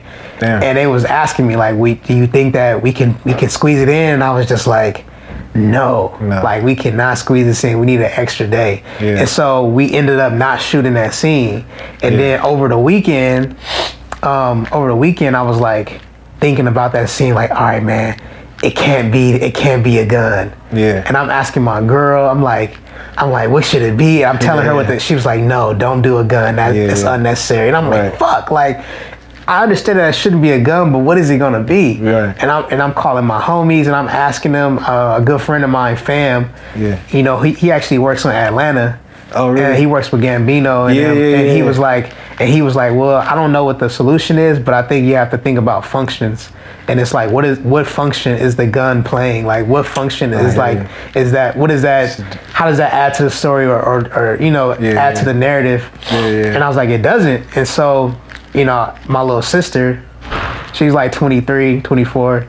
Yeah. And all we talk about is like all the little hip hop dances and all the shit all the little dances that everybody's doing. Hard. Yeah. And you know what I mean? Like that's like our our running jokes is like it's like, what's the new dance? Like, can we come up with the new dance? And we be like, yo, have you seen it? Have you seen the Nay Nay? That shit is beautiful. You know about the shoe? Yeah. And so when the Woe came out, like she would just always send me videos of her just like standing there being awkward. Yeah. And then hitting the Woe. And that shit just be funny, and we would send each other videos. So I called her and was like, "What should we do?" She was like, "It should be a battle." Man, that's beautiful. Bro. And I was like, "Boom!" So we put that in there. The girl who was already in the previous scene, on the horse. Yeah. I wanted her to be the girl, but she was from Atlanta and she flew back on Friday because she thought her role was over. Yeah. So we flew her all the way back to LA on a Monday. Yeah. And she did the scene, man, and that shit was like the best moment of the video. Yeah. And I'm like so fucking glad that that happened. You know what I'm saying? Man. So I just how that all came together, it's like, I don't know, you just listen to your intuitions. It's just like it's so important. Man, it's the most important shit, dog. Like you gotta eat. Like it's hard though because you listen to your intuitions that like are the easiest to listen to. Yeah. But it's like hard to navigate the ones that are like, ooh, that's a hard one. That's very true. You know what I mean? Sometimes you need more proof. Yeah. For some intuitions. Yeah. You know what I mean? Yeah. Oh, that's how were you able to like succumb to your intuitions at that point? Like what gave you like like that final give where you're like, yeah, this is not it. We gotta go a different route. Well, like I said, it was like, I mean, to be honest, I don't like that kind of energy anyway. Yeah. Like I'm not, especially I don't fuck with that kind of shit. I don't fuck with gun. I don't fuck with violence. Like I'm not a violent, or even I'm not a violent for fun nigga either. You know what I'm saying? Like I don't play around with that shit. Yeah. So I know that that's not my energy, and I definitely don't want to put that energy out into the world. Right. You know what I'm saying? Nipsey had just passed too, and it was just like I had just came from his like the procession when he driving around the whole city. Yeah, I went to the funeral and I was just like, man, we gotta really, it's crazy. I had a conversation with Maxo, man. We were, and it was actually nice. I was with Steve, and we were in Maxo FaceTime on the day of the funeral. And he was like, man, when we do our art, like we gotta really like be selfless and not like do shit for us, but like do stuff for the greater good of like humanity and society. And so I thought about that and I was like, man, like this can't be what is out there. Yeah. And it's really interesting because I'm like, I wonder would it have been as successful if that scene was in there, and I don't think it would have. People probably would have just like, niggas probably would have wrote think pieces about it, all kinds of weird shit. But it would have got some backlash on it. Yeah, but yeah. So I don't know, man. I just think like when to trust your gut, and also like I just know how I feel about shit, and I would hate to have that burden on me. Yeah. You know what I mean? Like that, not that burden. Like you know what I'm saying? Because it's still a piece of you, even though you're doing a film for someone else. It's still, first of all, it's your name on it. You know what I mean? So it has to. You wrote the treatment, correct? Yeah. Yeah. So it's like it comes from yourself. Yeah, that's my shit, man. So and it lasts forever. Yeah. So imagine, as big as this song is, 100 years from now when niggas watch it, they gonna be like, it's, you know what I mean? It's like, or like, damn, why they do that? Yeah. Or that's what was going on. That's the energy. Yeah, it was all good up until this point. Yeah, and it's like, man, nah, we ain't gotta do all that, man. Like, it ain't that deep. Like, let's just have some fun. Like, this is a kid song. You know what I mean? And it's funny because like even now, I'll be at family's house and like it'd be little kids around and they be watching the video. Yeah. They don't just listen to the song, they watch the video and they like it. You know what I mean? The same way, we probably like, certain videos when we was younger. Yeah, you know what for I mean? Sure. Yeah. So there's certain videos that are there for your whole lifetime once you see them. You know what I mean? Like it's just like, and it's crazy that like you have that imprint on someone's life like that. Man, it's crazy because I hopefully like. I mean, I'm assuming I'm gonna get nominated for a music video award, MTV award. That's beautiful. But I remember last year I was nominated for. So last year I did the Bubbling video with Anderson .Paak, and then I did a video with Dej Loaf and Leon Bridges. Okay. And so the Dej Loaf and Leon Bridges video, it was called Liberation, and it was about like, people like. Being themselves and like being free, and it was like a documentary type of video, and it got nominated for video with a message. You know what I'm saying? Okay. And it was in the same category as This Is America, so I knew I wasn't gonna win. But then Bubbling, I'm like, can Bubbling get nominated? And it didn't get nominated. Yeah. And I know like J. Cole had a video that had a similar vibe. It had the ATM in it. Oh yeah, the counter. I mean, I think Bubbling was better, but obviously, and I remember being there and being like, fuck, man, like the only reason why these other artists is getting nominated is because the song is so big, or the artist is so big. And now I'm like, oh shit, like I'm that person that I was mad at last year. Yeah, because this is the fucking biggest song, nigga, and damn near ever. The world is. You know what I mean? They be playing mad jokes. Oh, bro! Like look at this nigga. Yeah, like now I'm the nigga I'm looking. I was mad at. You know what I'm saying? This shit is crazy, man. But it's like, it's a lot of things that happen. When I'm shooting films and videos that I don't really have control over like that, man. Right. And some of that stuff is just a blessing in disguises, Absolutely. But How are you processing Nip's murder today? Man, that shit is crazy, dog. I be telling people all the time, man. I don't think we will ever experience anything as devastating as that. I was like, man, knock on wood, but if Obama died, it wouldn't feel the same as Nipsey dying, dog. And like, I don't live too far from where it happened at. Like, I live like, you know, less than 5 minutes away. And I remember that day was actually the day, it was like the day after I found out that my wife was pregnant.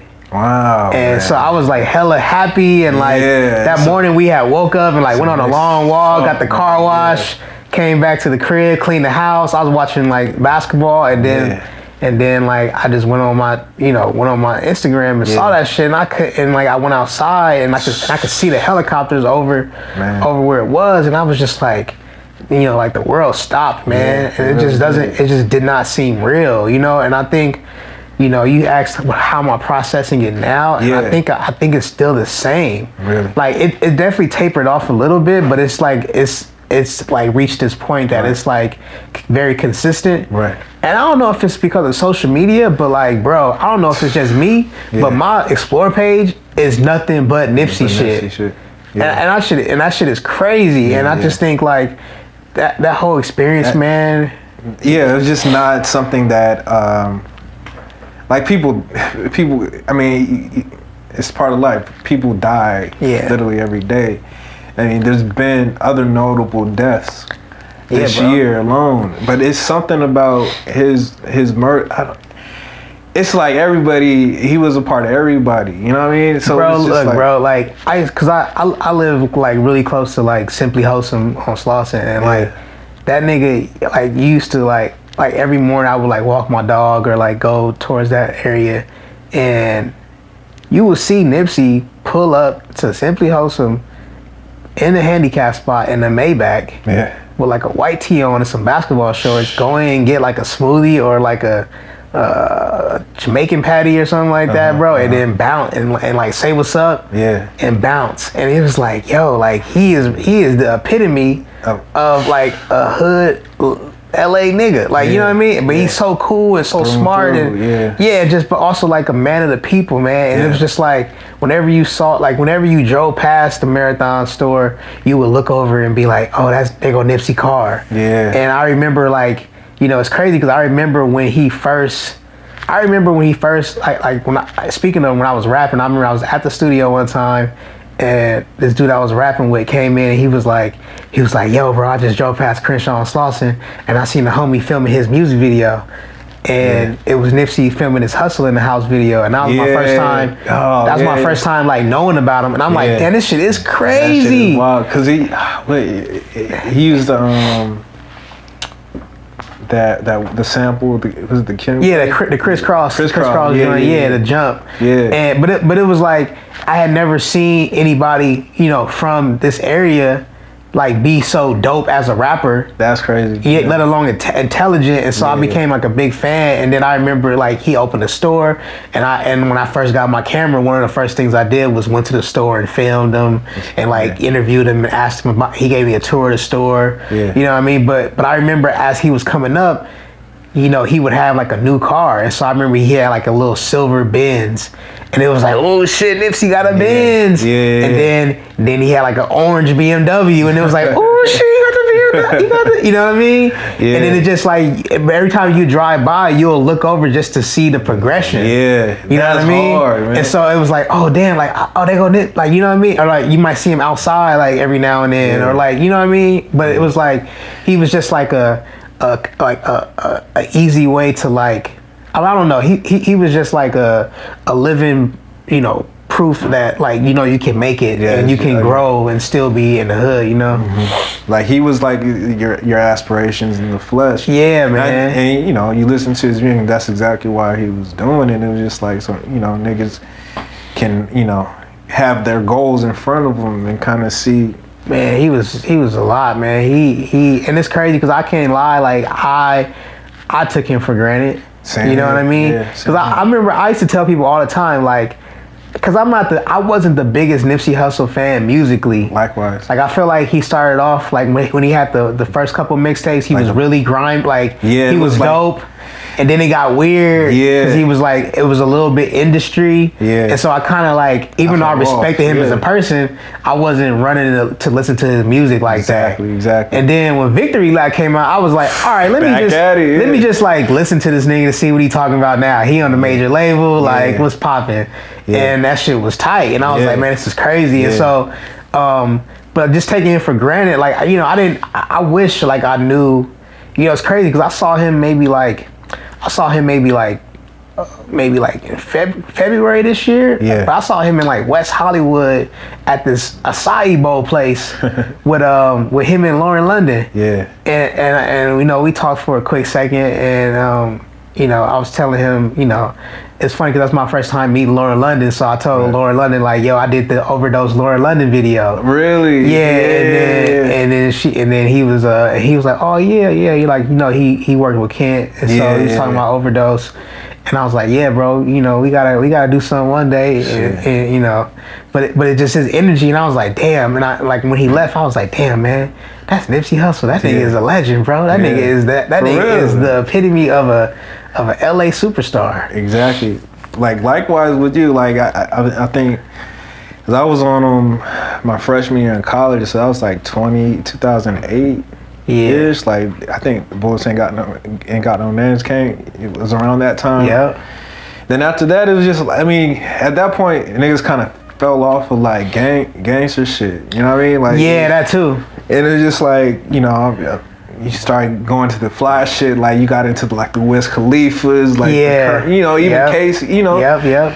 And Dom. Yeah, exactly. You had Watermelon Sunday. Nigga. You know, it's crazy, bro. Speaking of Dom, man, like. I feel like people, and I could be wrong, but this is just my rap nerd fan theory.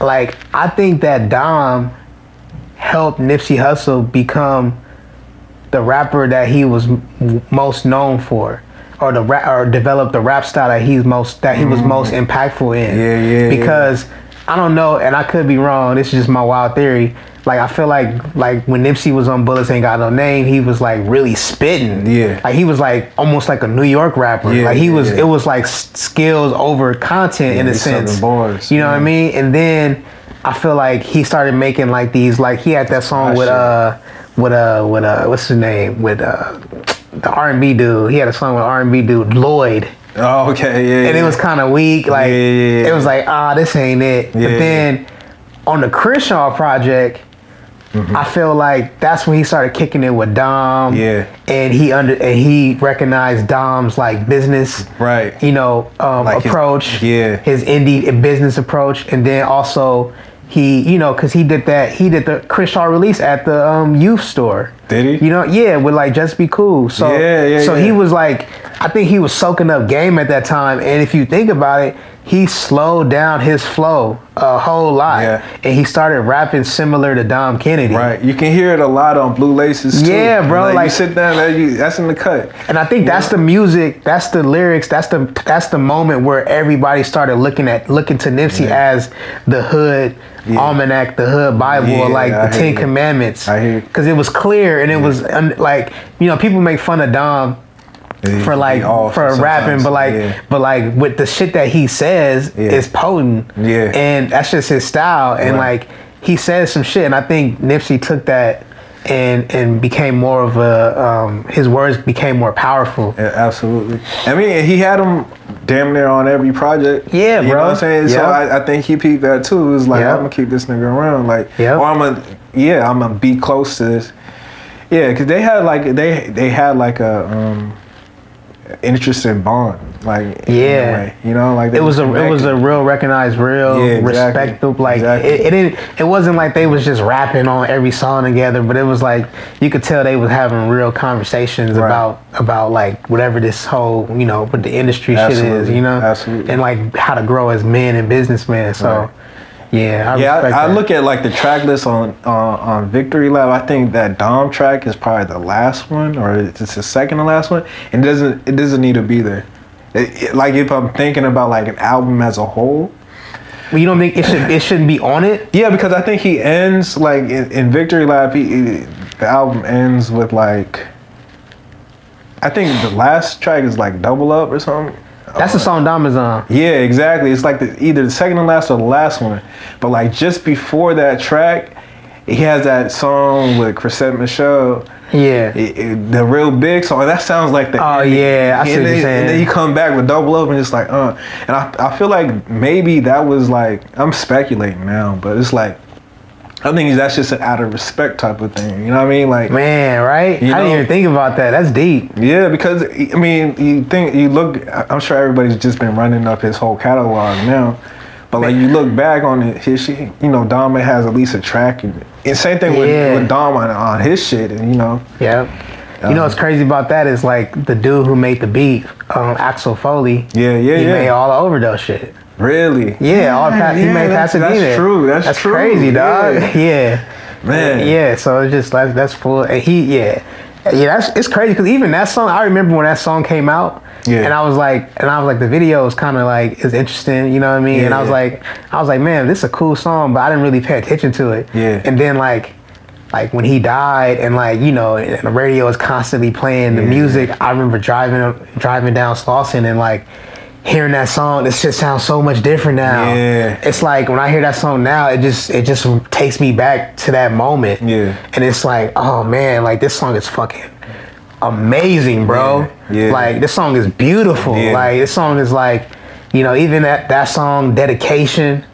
Dedication is sick. Oh my god, bro. I almost because I just graduated from UCI a couple weeks ago, but on the way there I was listening to I forgot the song he had, what it's called, with CeeLo.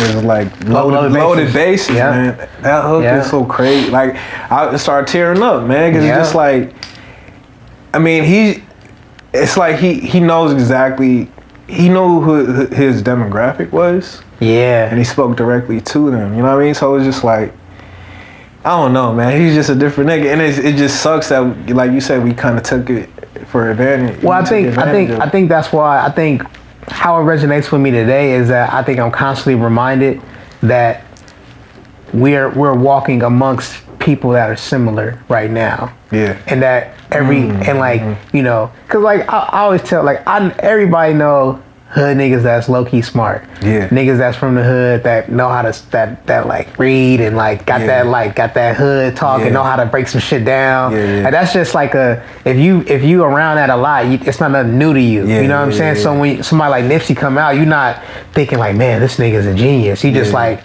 he just smart, a nigga that's smart. Right. You know what I'm saying? Right. But I think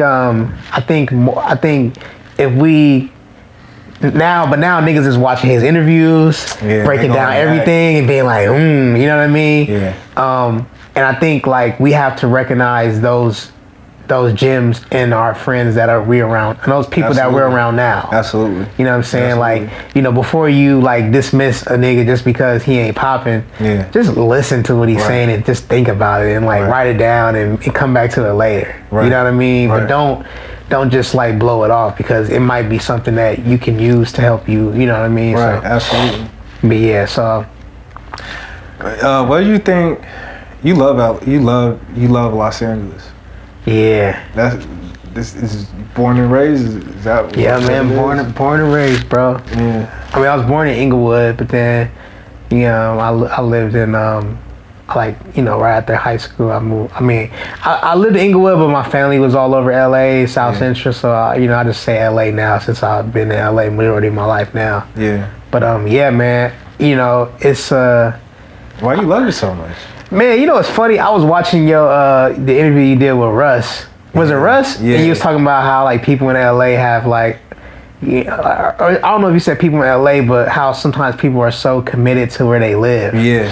And I was thinking about that, and I was like, man, dog, like the more and more I've been thinking about it, like as I get older, I realize that LA is just a place. Mm-hmm. And that, it doesn't make or break who you are to be from LA or in LA. Yeah. You know what I mean? And I think, so I kind of wrestle with like why I love it so much, and I think I'm just a very nostalgic person. Mm-hmm. And obviously you can tell by this room. I was about to say you got 92.3 The Beat. Yeah. I've never listened to that. Yeah.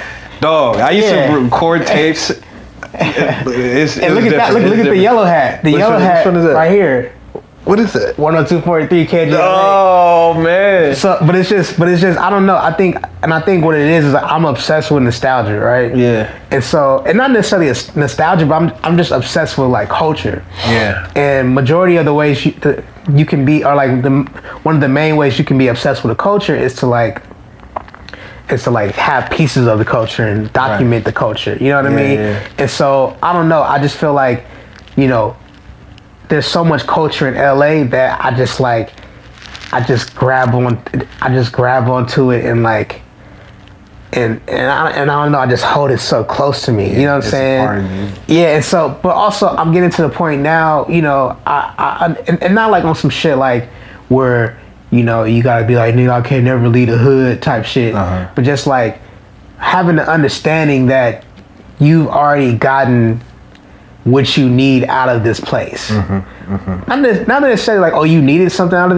this place, but whatever it is that you was gonna get to make you feel like I'm from LA, I'm a LA nigga. Yeah. You know what I mean? I've already received that. Yeah. And there's nothing else that can happen more to validate me more as that. Right. You know, at this point, I'm more interested in validating myself as a man versus like a LA nigga or a nigga from South Central or whatever. You know what I'm saying? And I think, but I think that's hard because it's a lot. It's like a part of our identities. Yeah. You know, even in music, like you gotta think about it. Like, why is there such thing as a West Coast music and East Coast and the South? And but like, you know, it's doing that. Yeah, it's like why do we do that? But I think it's because we never really had the freedom to explore, you know, any other place. So we had to make the most out of where we were from and represent. You know what I mean? But you know, I'm at the point now where I'm like, you know what, like, you know, my girl, she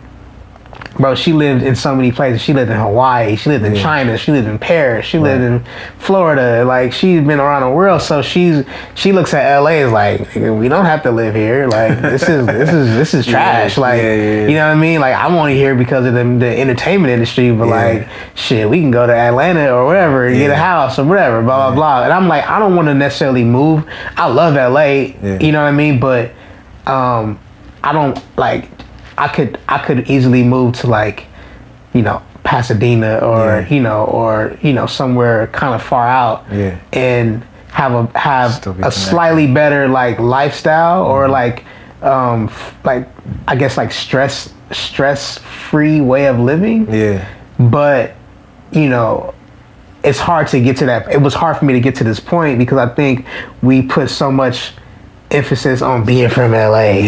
And like, nigga, I'm from LA. Nigga, it's almost kind of like right now. Right it's now, like, nigga. What's up? Like, nigga, where you at, nigga? Real South Central shit. And it's like, bro, like, I get it, but that ain't what make you, you know, that shouldn't be the only thing that validates you. And it doesn't make you less than because you're not there.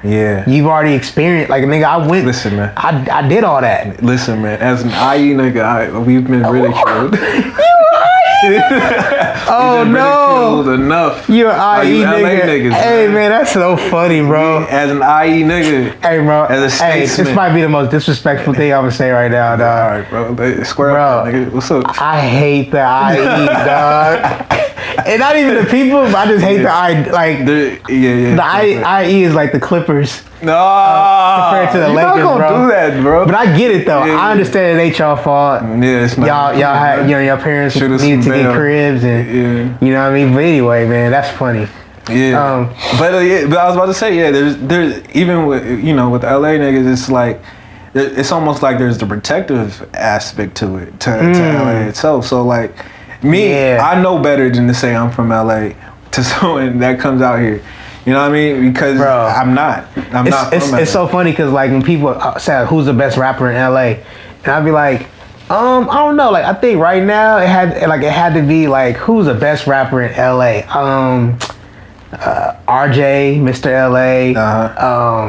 I just think of LA rappers, right? So I started listening to LA rappers: RJ, Dom Kennedy, Nipsey, Schoolboy Q, Tyler. You know what I mean? But like Tyga, you know what I mean? But notice I didn't say Kendrick. Because Kendrick is not from LA. Kendrick is from Compton. And if you from LA, you know there's a big difference. Yeah. Like niggas just don't be in Compton like that. Right. And niggas from Compton just don't be in LA like that. Is it technically a suburb? Compton? Yeah. No, I mean, yeah, it's a city. Like it's city its own, outside got of its the own city. mayor. Yeah. Yeah, like I think it might be LA County, but like that's not. It's different. You know what I'm saying? And like it's no like obviously I think he's my top one rapper ever. Yeah. So I don't think he, you know, it's not like let's not taking anything away from him, but it's just like he's not an LA rapper. Yeah. You know what I mean? So. So it is a little bit protected. Yeah, you guys got the mother's nest. Yeah, man. And that whole situation going. But yeah, I don't know, man. I think LA is in an interesting place right now. I feel like, you know, I don't even want to say like, I don't want to use Nipsey to like in his death in vain. Yeah. But I don't want to put his death in vain. But I feel like there's this energy that was happening, you know, over the last few years where like I feel like, you know, LA was lost. And like people were trying to do stuff, but we just didn't really know what we were doing. And this is just all aspects of life, whether it be art, music, just living and like getting along and just being together and knowing what the mission statement and the slogan for Los Angeles is right now. It was kind of all over the place. And I feel like leading up into Nipsey's death, like we were gaining so much knowledge. And we were like, it's like, okay, a couple years ago it was like, yo, you better be careful about gentrification, and then now it's like, nigga, it's happening now. You know what I mean? And then I feel like once Nipsey passed away, we just all got bombarded with all these emotions and all this knowledge and all this like information that we would have that we never, you know, would imagine we would get at one point. And I feel like there's like, I think we're gonna look back at this time and say something as drastic as like post Nipsey. Yeah, you know that's what I was mean? about to say too. Yeah, it's like now, you know, I look at all my homies that are like creative and they got the blueprint now and they going hard and they understand the possibility and what impact they can make on the world, and niggas is going in like my boy 6 Sev, who's a young kid who grew up on Crenshaw. He designed the Sloss and Swap Me hoodie for the marathon. He was like, you know, he worked with Nipsey. Man, like he was doing stuff before Nipsey passed away, but it's like, man, that like Nipsey's passing put a spark under him, bro. And he's doing so much like community work and going to like community meetings and politicking and putting on events and like really putting on. And I feel like his peers see that and they aspire to do the same thing. Right. So now you have instead of having one person doing it, there's a whole generation of entrepreneurs that, you know what they can do and like are actually doing it. Right. You know what I appreciate the most about it is I feel like I don't think this is new information for a lot of people. Like it's people knew what they needed. Going back to like your intuition and you just kind of like listening to your intuition. People knew what they had to do. And it's just like it took him to be murdered to like really kick that shit in gear and really get people moving and stuff. So it's kind of like a bitter. I don't even know if there's anything. I already know. You know what I mean? Trust me, I already know, bro. But it's just like you said, that post Nip stuff is just like it's so salient because it's just like there's so much that got put in motion because of it. You know what I mean? And it's beautiful to see. Even in myself. People are aware. Like it's just a total mind shift. It's just like I think the last person I had on the show, he's trying to describe a paradigm shift where it's just like just mindsets are just instantly. Yeah, exactly. And it's just like that's just a powerful. That was a powerful man right there. Cause it's like he everything he. And the thing is, just like that blueprint has always been around. that he was describing and throughout all his music, it's always been there. Yeah, bro. He ain't did nothing. He ain't did nothing crazy spectacular. Exactly. He just did what he had to do and read the shit that was available to him. And it's crazy. I just joined a Nipsey Hussle book club. Is that right? Yeah, bro. My boy put it together. Of the books that he was reading. Mm-hmm. Got you. Yeah, but I was like, man, this is powerful, bro. Like, I wouldn't have been a part of no book club reading these books, you know. So it's just like, it's crazy, bro. No, it's crazy and it's beautiful. It's beautifully crazy. Yeah, I don't think I'll ever get over that shit. Nah, it's still unreal. Yeah. You know, it's still unreal. Do you think you owe LA anything? Ooh. You know what? I don't think I owe LA anything, like, as a whole. Mm-hmm. I don't know. I guess it's like, I don't think I owe them, but I want to give them something. Yeah. If that makes sense. Yeah. So I don't think, like, I owe LA something. Yeah. Like, you know, shit, I don't know. I don't owe nobody nothing. I just exist. You know what I mean? And that's enough validation for me to be wherever I'm at. You know what I'm saying? Or to, you know, whatever. But but I do feel like I want to teach LA how to see itself for the better. And I'm not, and I don't think it's my own, it's my, you know, my it's only my job to do that. Mm-hmm. But I want to, you know, in my films and in my art, I want to make sure that I want to give LA a different point of view of their own lives, and show them a different way to be, or a different way to feel about how they feel. You know what I'm saying? Like, and I think, you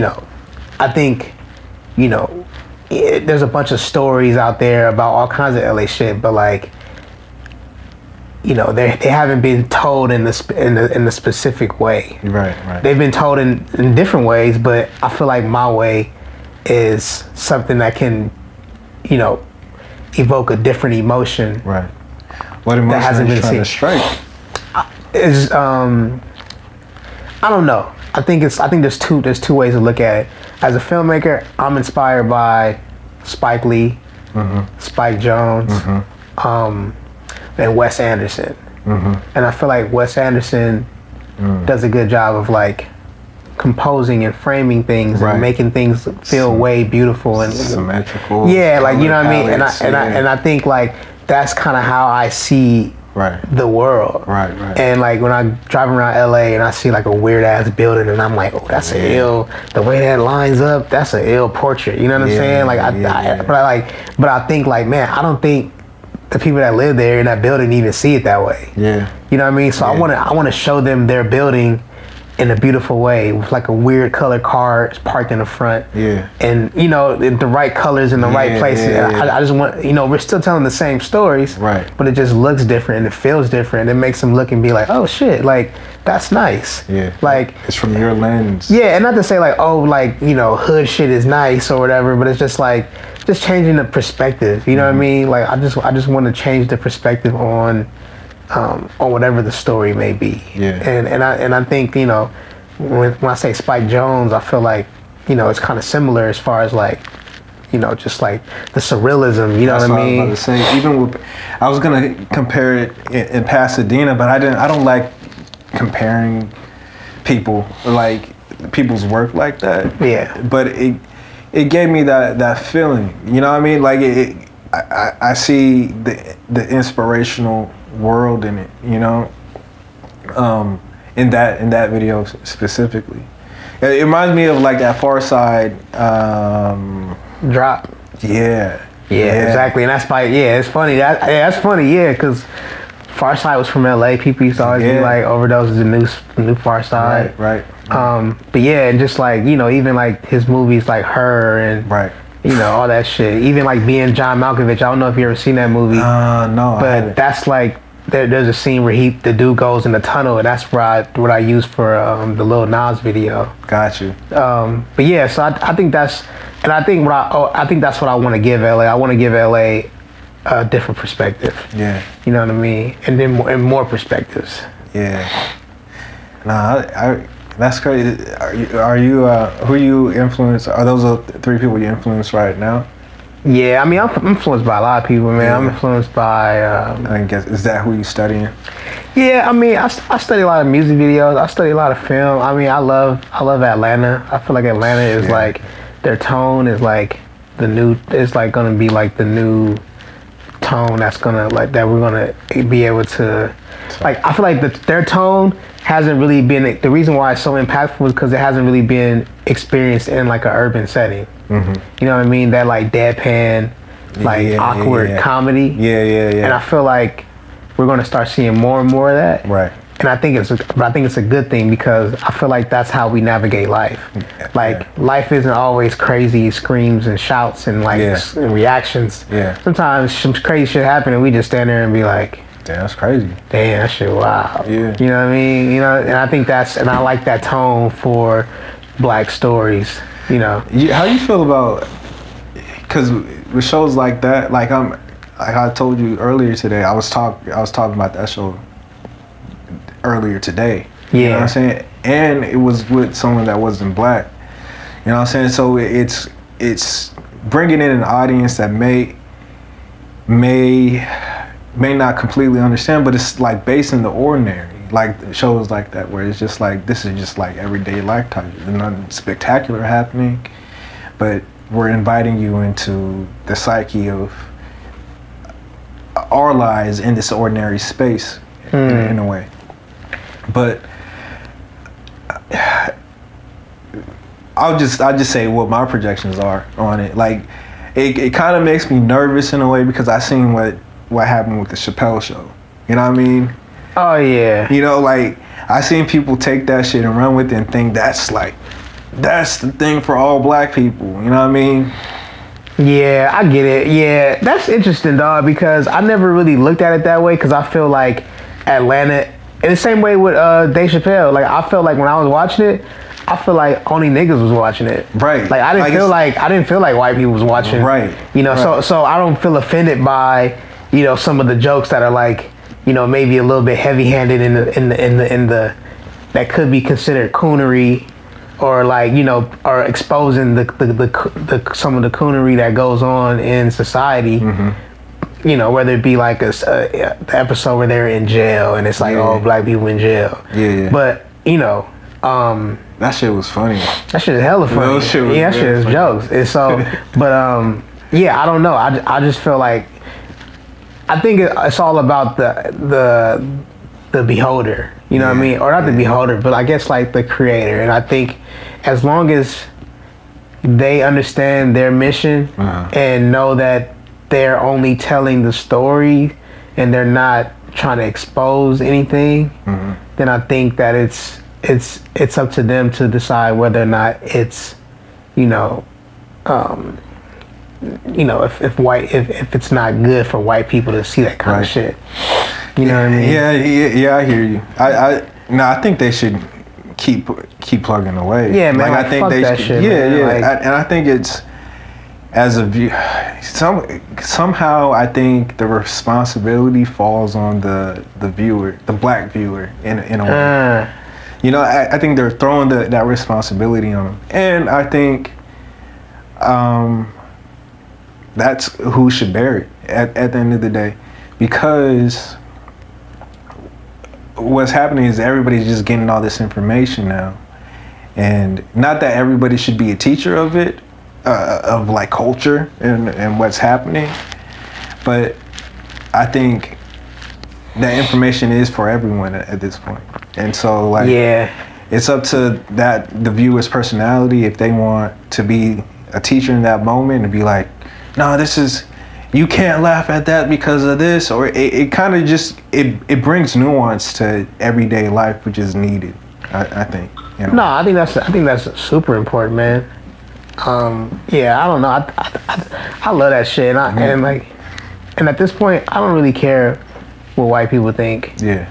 Not necessarily. I don't care what they think, but like I don't care what they think about. I don't care what anyone thinks about anyone's art. Mm-hmm. You know, period. Like black people, I don't care what we think about white people, whatever. Just like, you know, I just feel like it's 2019. Like, it's just art. Like if you have a problem with it, like, or if you, I don't know. I just feel like ultimately it comes down to the actions that you display. Once you like for example, we're talking about, a white person can watch a show and assume a bunch of shit, but once they do something in real life, that's a reflection of that. Then that's when the issue comes up. But in between that point, we don't really have no control in that. Right. Yeah. I think my biggest thing is just like, I just don't want them to think about anything before. Oh, I see what you're saying. You know what I'm saying? Like, you don't want them to even know about our shit. No, I want them to know, but I don't want them to think that because they saw that show that's me too. Oh, yeah. Like, no, I get that. Our experiences are all very vast and different. Black people are not a monolith. Yeah, exactly. Niggas love saying that. Yeah, it's just like, you resonated with that show too as a white person. Take that as like a human feeling. You know what I mean? Instead of like think a black feeling, you know what I mean? Yeah. But yeah, what's the latest thing you learned about yourself? Man, it's crazy. I feel like I'm learning to be more free. And I know it sounds very vague, but I feel like I'm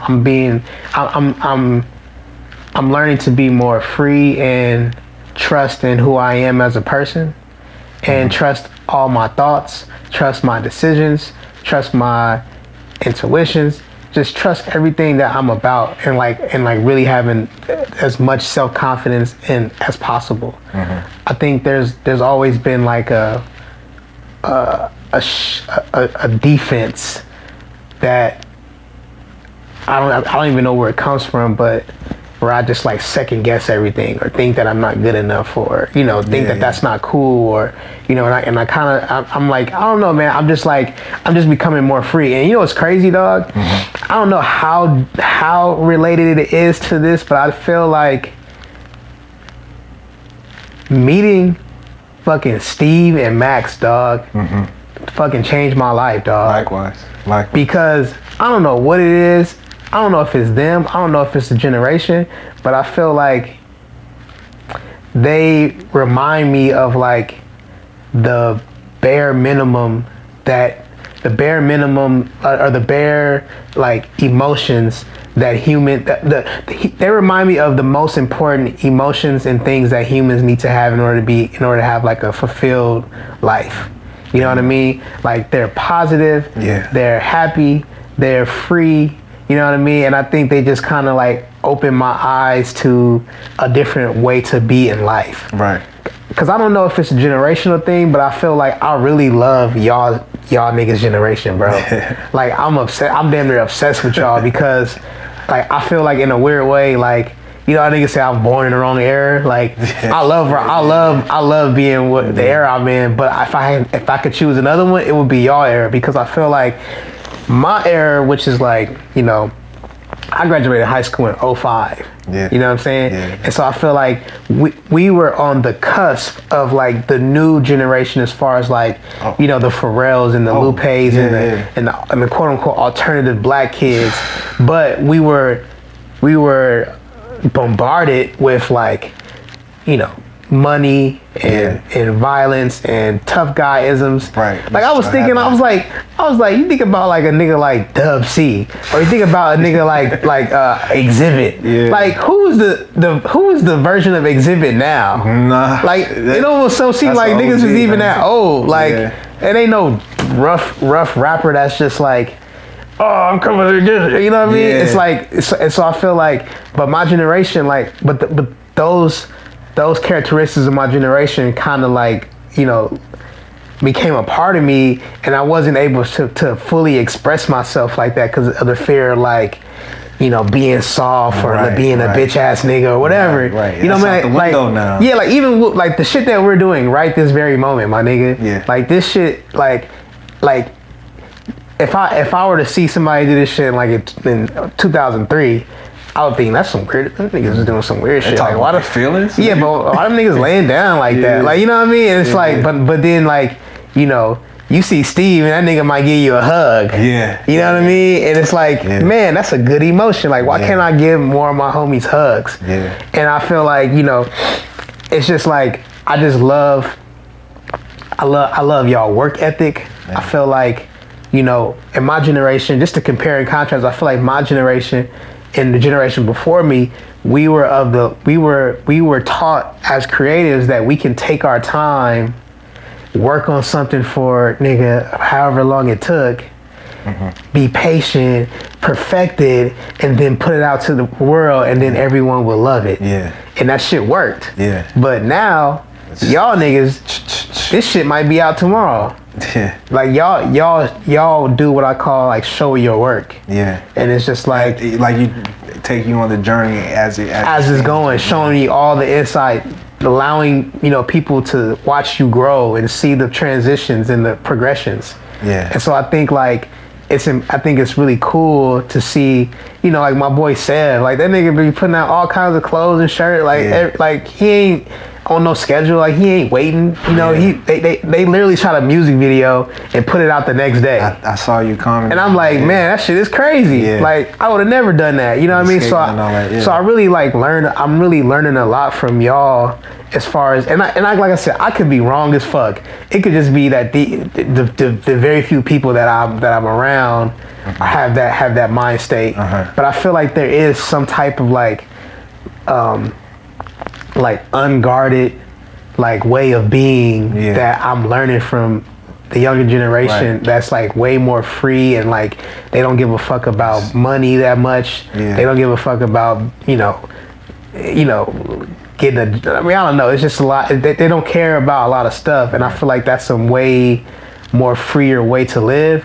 And that's like who I'm becoming, and it's fun and it's comfortable, and it's like, and it's interesting because I also feel like it has a piece of like skater lifestyle in it.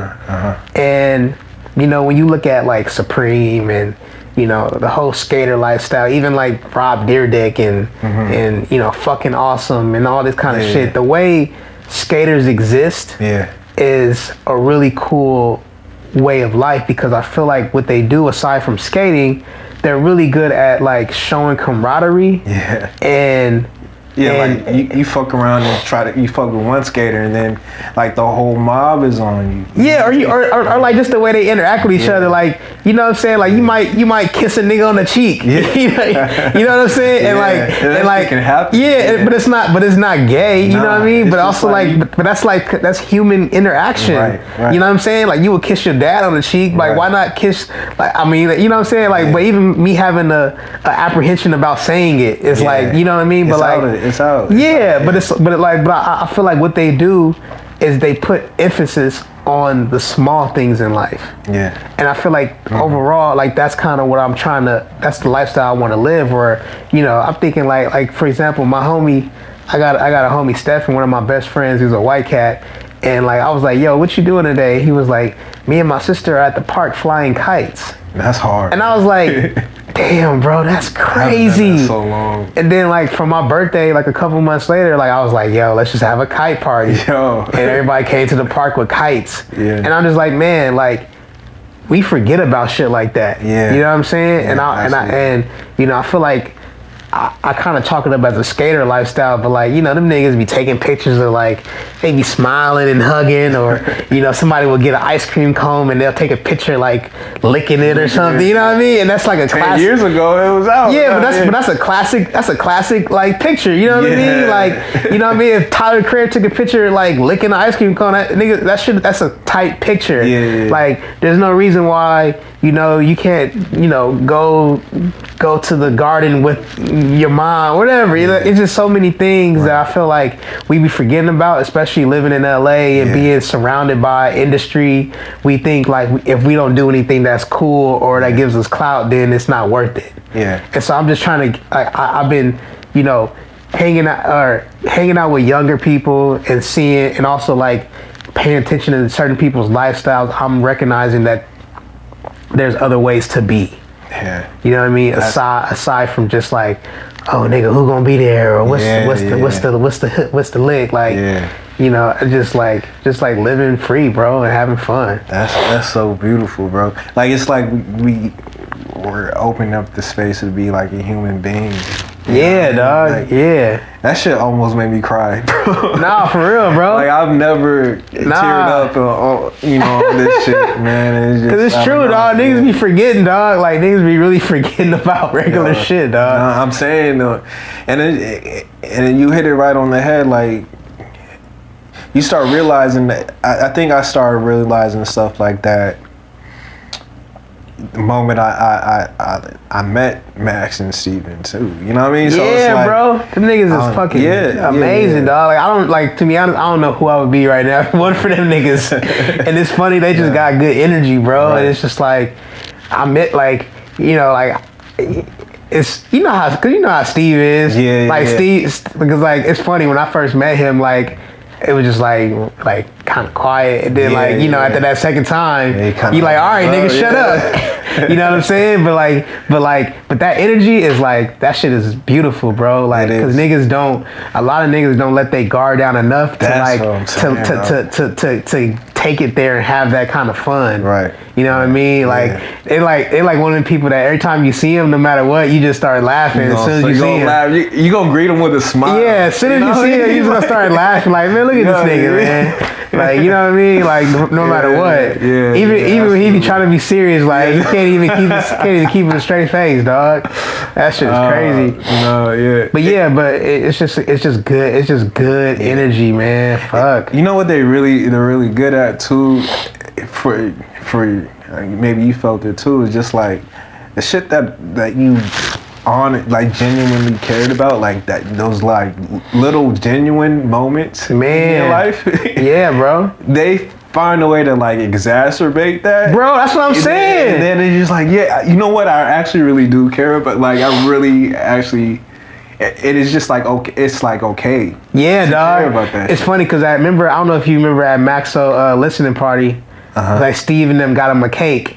Yeah, and it said, I'm proud of you, ugly. Yeah, like, that's a moment, bro. Yeah, exactly. But it wasn't no big ass cake. Nah. It was a little cake. Nah. You know what I mean? Like, but also like it showed like gratitude, and it showed like it gave Max like encouragement that people care about him and people are proud of him. Right.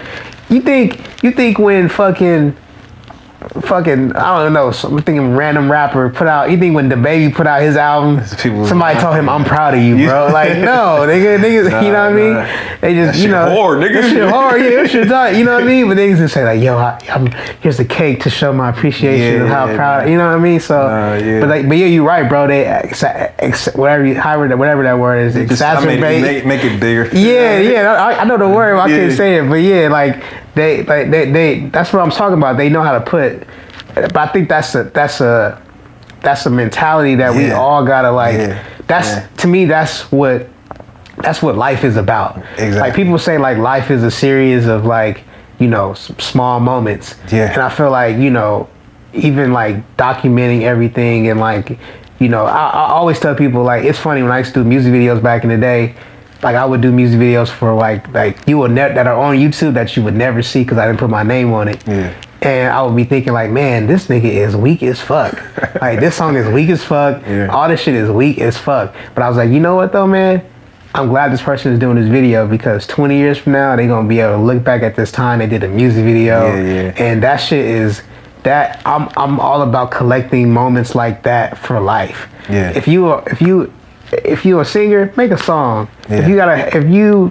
You know, everybody should make a t-shirt. Everybody should do a photo shoot. Everybody should do all these things that you can look 40 years from now and be like, damn, I did that. Yeah. Like, you know what I mean? Like, I don't even, like, I always say this, I was like, man, like, imagine if your mom or dad like had a fucking, like, did like a rap song, like in the 80s, like they, together, they would think that shit was weak or whatever, but nigga, we would love that shit. We would love it, and like even I think that's what's interesting about today's times too, as far as how much images and videos we have. Oh yeah, it's like, dog, our kids is gonna have a field day. That's what my lady be saying too. Like, she said something so profound. Like, she does this shit. Like, to me, it's like, like I probably don't even tell her this. ever, or like the simple shit that she says just like hits different for me. Yeah. So like I remember we was in France or Nice, and I was walking around with this handheld, and she was like, make sure you film everything so our kids know that we were like friends at one point, you know? Right? Like, yeah. You know what I'm saying? And like laughing. Yeah. Like, bro, I got one picture of my great grandmother. Yeah, and it's I don't got no pictures of my grandfather. Yeah. You know what I mean? It's just like, yeah. But they about to have all kinds of blog posts and videos and tweets and thoughts, and you know what I mean? That's beautiful, dog. It is. So you got to keep. I know social media gets a bad rap, and it don't have to necessarily be social media, but you know, I think we should document as much as we can, bro, and just like that shit is beautiful, dog. Yeah, like looking back on pictures and like images and video, that shit is fire. Even keeping it for yourself if you don't need it. You don't need to post it all the time. But like, it's just like there's some shit like I like looking back at those clips, like man, there's something about like film that it's a time machine, you know? And it just takes you back, especially if you're in it, you know, it's coming from oh you. my God, bro. You know, you're just like, wow. Oh my God. It's funny too, because when I went to visit my girl's family, her family started playing videos of when she was younger, and she was like singing in talent shows. And it was one video where she was like 7 years old. Yeah. And I was looking at it and I was like, this video is letting me know exactly who you are. Yeah. Like I know exactly who you are now, because like I knew when I was 7 years old, I know the kind of girl that you were. And now that okay, so now when I see her, I see her as that 7-year-old little girl that is sensitive, right? And you know, it is, you know, a little bossy, but just more so protective, but more so just protecting their self, because you know what I mean. And so it's just like, you know, the more information we have like that, the more I feel like the better the present is. You know what I'm saying? Yeah, absolutely. Would you have like would you shot your shot at 7 years old if you had seen it? Man, I don't know. I mean, not like I don't know like that, but like that's more so from my side. I don't know if I would have had the courage at 7 years old, but I think. Well, I mean, like, would you have been attracted to it? Like, you know what I'm saying? I think she would have been cool. Yeah, hell yeah. Yeah. I think we would have been friends for sure. Yeah. What grade is 7 years old? Like first grade? Second, I think. Second grade? Yeah. Oh yeah, you would have been like playing tag and shit. Yeah. Like, I would have acted like I didn't like her. I don't even think we know what that means yet at that point. Where it's like, I think you kind of know who you like and who you don't. But like, that's funny. I always think I mean, I just like going back. Like now, like the funny thing is like we talk about this all the time. It's just like you kind of get engaged or you get married, and like. Niggas think you're supposed to be like, just like shut down from all other women, or you still find women attractive, right? And I was telling my lady the other day, I was like, you know what? Every time I find, like, I'm like, oh, that woman's attractive or whatever. Then I start digging in. I'm like, it's only because she carried herself like her a little bit, like, I'm, and it's kind of like. Solidifying, it's like reassuring in a way, because you know you with the person you're supposed to be with. You know you found your type. In a way, you know. Yeah, niggas have you gonna always. My girl be saying the same thing. She be like, I have eyes. Yeah. You know what I mean? Like I can see somebody and be like, oh, that person is whatever. Yeah. You know what I mean? But you're right though. It's like when you know, bro. Yeah. And that's one of the. I'm telling you, bro. You ain't got married yet, bro. And I'm sure you probably felt it when you proposed, but bro. That shit is the best feeling in the world, dog. That shit is like, nigga, like melting in like ocean of love. Yeah. No, I say it all the time. Crazy. There's no better feeling than love. That shit is crazy, dog. It's nothing tops it. That shit is crazy. I say it with so much confidence because there's just nothing better. I feel like everybody should be in love. Like, oh yeah. I'm an advocate for like relationships. For sure, bro. Hell yeah. That shit is the best shit in the world. But here's the thing. I hated every moment of proposing to her. Like that shit was nerve-wracking? Yeah, but so I would never do it. I would not get divorced simply to avoid having to do that again. Like that shit is sickening to me. How how much my armpits were sweating. Like bro. It was crazy, but that's funny. All right, so I usually like to end this thing on. Damn, I don't even know how long we've been talking, bro. I think we're hit. We just hit 2 hours. That's crazy. How you feeling though? I'm good, man. I mean, we could kind of wrap it up, but I'm like, I feel good though, man. Yeah. What's something? I feel like my sinuses is fucked up because I'm leaning upside down. Yeah, all the mucus is all in the bag. Just like, but it's all good.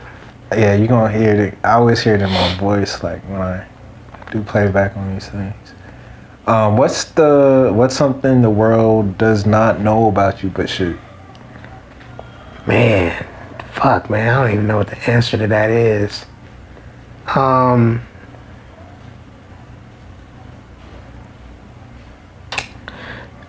I don't know if this is. I don't know if this is even true. Mm-hmm. But I feel, or I don't know if the world. Did you say the world needs to know, or doesn't know about you? But I don't know if the world doesn't know this about me. To like get it out. Yeah, but like, I don't know what the fuck I'm doing, bro. Like, beautiful, man. Like, I feel so blessed to be where I'm at now, but like, I'm not the most confident person. Mm-hmm. I don't know what I'm doing. Like, when I say I don't know what I'm doing, I guess it's more so like I'm not sure about what I'm doing all the time. You know what I'm saying? Yeah. And like, but you know, I'm trying to figure it out. You know what I mean? And I think and I think as long as I keep trying, good things happen along the way. Yeah. But I don't know what the fuck I'm doing. You know what I mean? And I feel like, and I'm not saying like on a creative aspect or just in life in general, like, you know. But I think, you know, I talked to my homies about plans, and I feel like it's cool to have a plan. There's nothing wrong with having a plan. Mm-hmm. Like, if you got a plan, that's amazing. Yeah. But also, there's nothing wrong with not having a plan either, dog. Right. And I think like, you know, in order to like, you know, be fulfilled and like do and like maintain like a curious life, mm-hmm. or I mean maintain like an interest in life and like, you know, something that's, you know, always giving you new adventures and new challenges, is to remain curious. Yeah. And like, you know, think about it, like I was curious about rap. Yeah. And I was curious about making beats. Mm-hmm. And I was curious about computers, and that led to me doing videos, and then it led to me doing commercials, and then now I'm staying curious, and now I'm getting into fucking film, and then now I'm curious about history, and now I'm thinking about opening up my own art gallery, and you know what I mean? It's just like, it's just, you never know where you're gonna end up at, and it's hard to like map it out from the get-go. Yeah. Like if somebody would told me when I was rapping when I was playing baseball that I was gonna be a fucking film director, I would be like, what? Like why? Like that don't even make sense. You know what I'm saying? Yeah. But it's just like I said, I don't know what I'm doing, and I'm trying to figure it out, dog.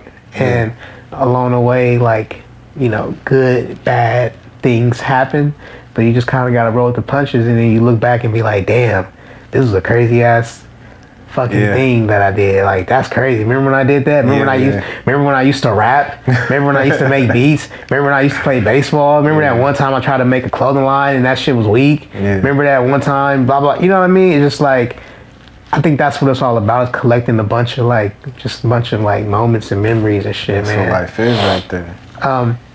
So I don't know. I think that's one thing that I think I want the world to know, is that like, I don't know what the fuck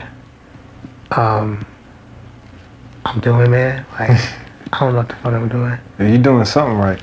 Yeah. There's like a you don't have to know what you're doing. Man. Like, it's okay. You know, like, it's good. Cause some people be having. I'm telling you about. Some people be having plans, and first of all, they plans be wrong. Yeah. You know what I mean? And then, even if they do have a plan, that don't mean it's gonna happen. Yeah. And so it's just better to just like have a little bitty plan. Yeah. But just like nigga, just go free. Yeah. And just do follow the fun, follow the curiosity. I'm already skeptical of people that know what's going on. Yeah, right. Like they think there are facts out there. You know. But I think for some people too, it's a defense mechanism. Yeah. You know, because if they don't have a plan, then they feel like they don't know what they're scared. Yeah. So they have to kind of convince themselves that they know what they're doing. Yeah. But like, it's not. It's okay. Like, you know what I mean. Some people do know what they do, and some people, you know, I got homies that like that put out plans, and they, you know, and they stick to them, and they get it done, and they, you know what I mean. And, but you know, it's okay if you don't, bro. Like, we're gonna be all right. Like, you know what I'm saying. You're gonna find your way as long as you don't freeze and not do anything. Then you're good. You're gonna end up doing something. Keep that childlike curiosity. Yeah, bro. Remain curious. Yeah, man. Thank you, man. Oh, nah, thank you, bro. It's an honor to be here. Seriously, dog. Nah, man, it's an honor to be here too, man. I got the, you know, I'm gonna take the sheet home with me, bro. No, you can't do that. In the pillow, dog. It's some classic shit, man. Yeah. Nah, man, I appreciate this platform and shit. That was really cathartic, man. Just like, you know. I already know I'm with like a living legend, bro. That's crazy. You know, like that's crazy. You know, like it's just a blessed situation to be here. I don't feel like I'm supposed to be here, but I'm nah, here, we good, man. We good, man. I thank you for the time, bro. Nah, for sure, man. Yeah. Peace, man. The next time we do this, I'm gonna rap. I'm gonna freestyle. Do next time. I want to be. I'm gonna make a fresh beat. Put a beat on, man. Put a beat on. Man, we didn't even talk about Maxo music, man. That nigga tight. I didn't know you produce some beats. Yeah. I mean, we you know, we've been. That's what's up, man. You know, I did the smile joint. I need to hear some shit, man. Let's go, man. Let's go. All right. Woo, shit. I need a pee, man. Damn, niggas is laying down like a motherfucker. I feel like damn, that shit crazy. How you feel about it? Damn, dog, that shit was crazy.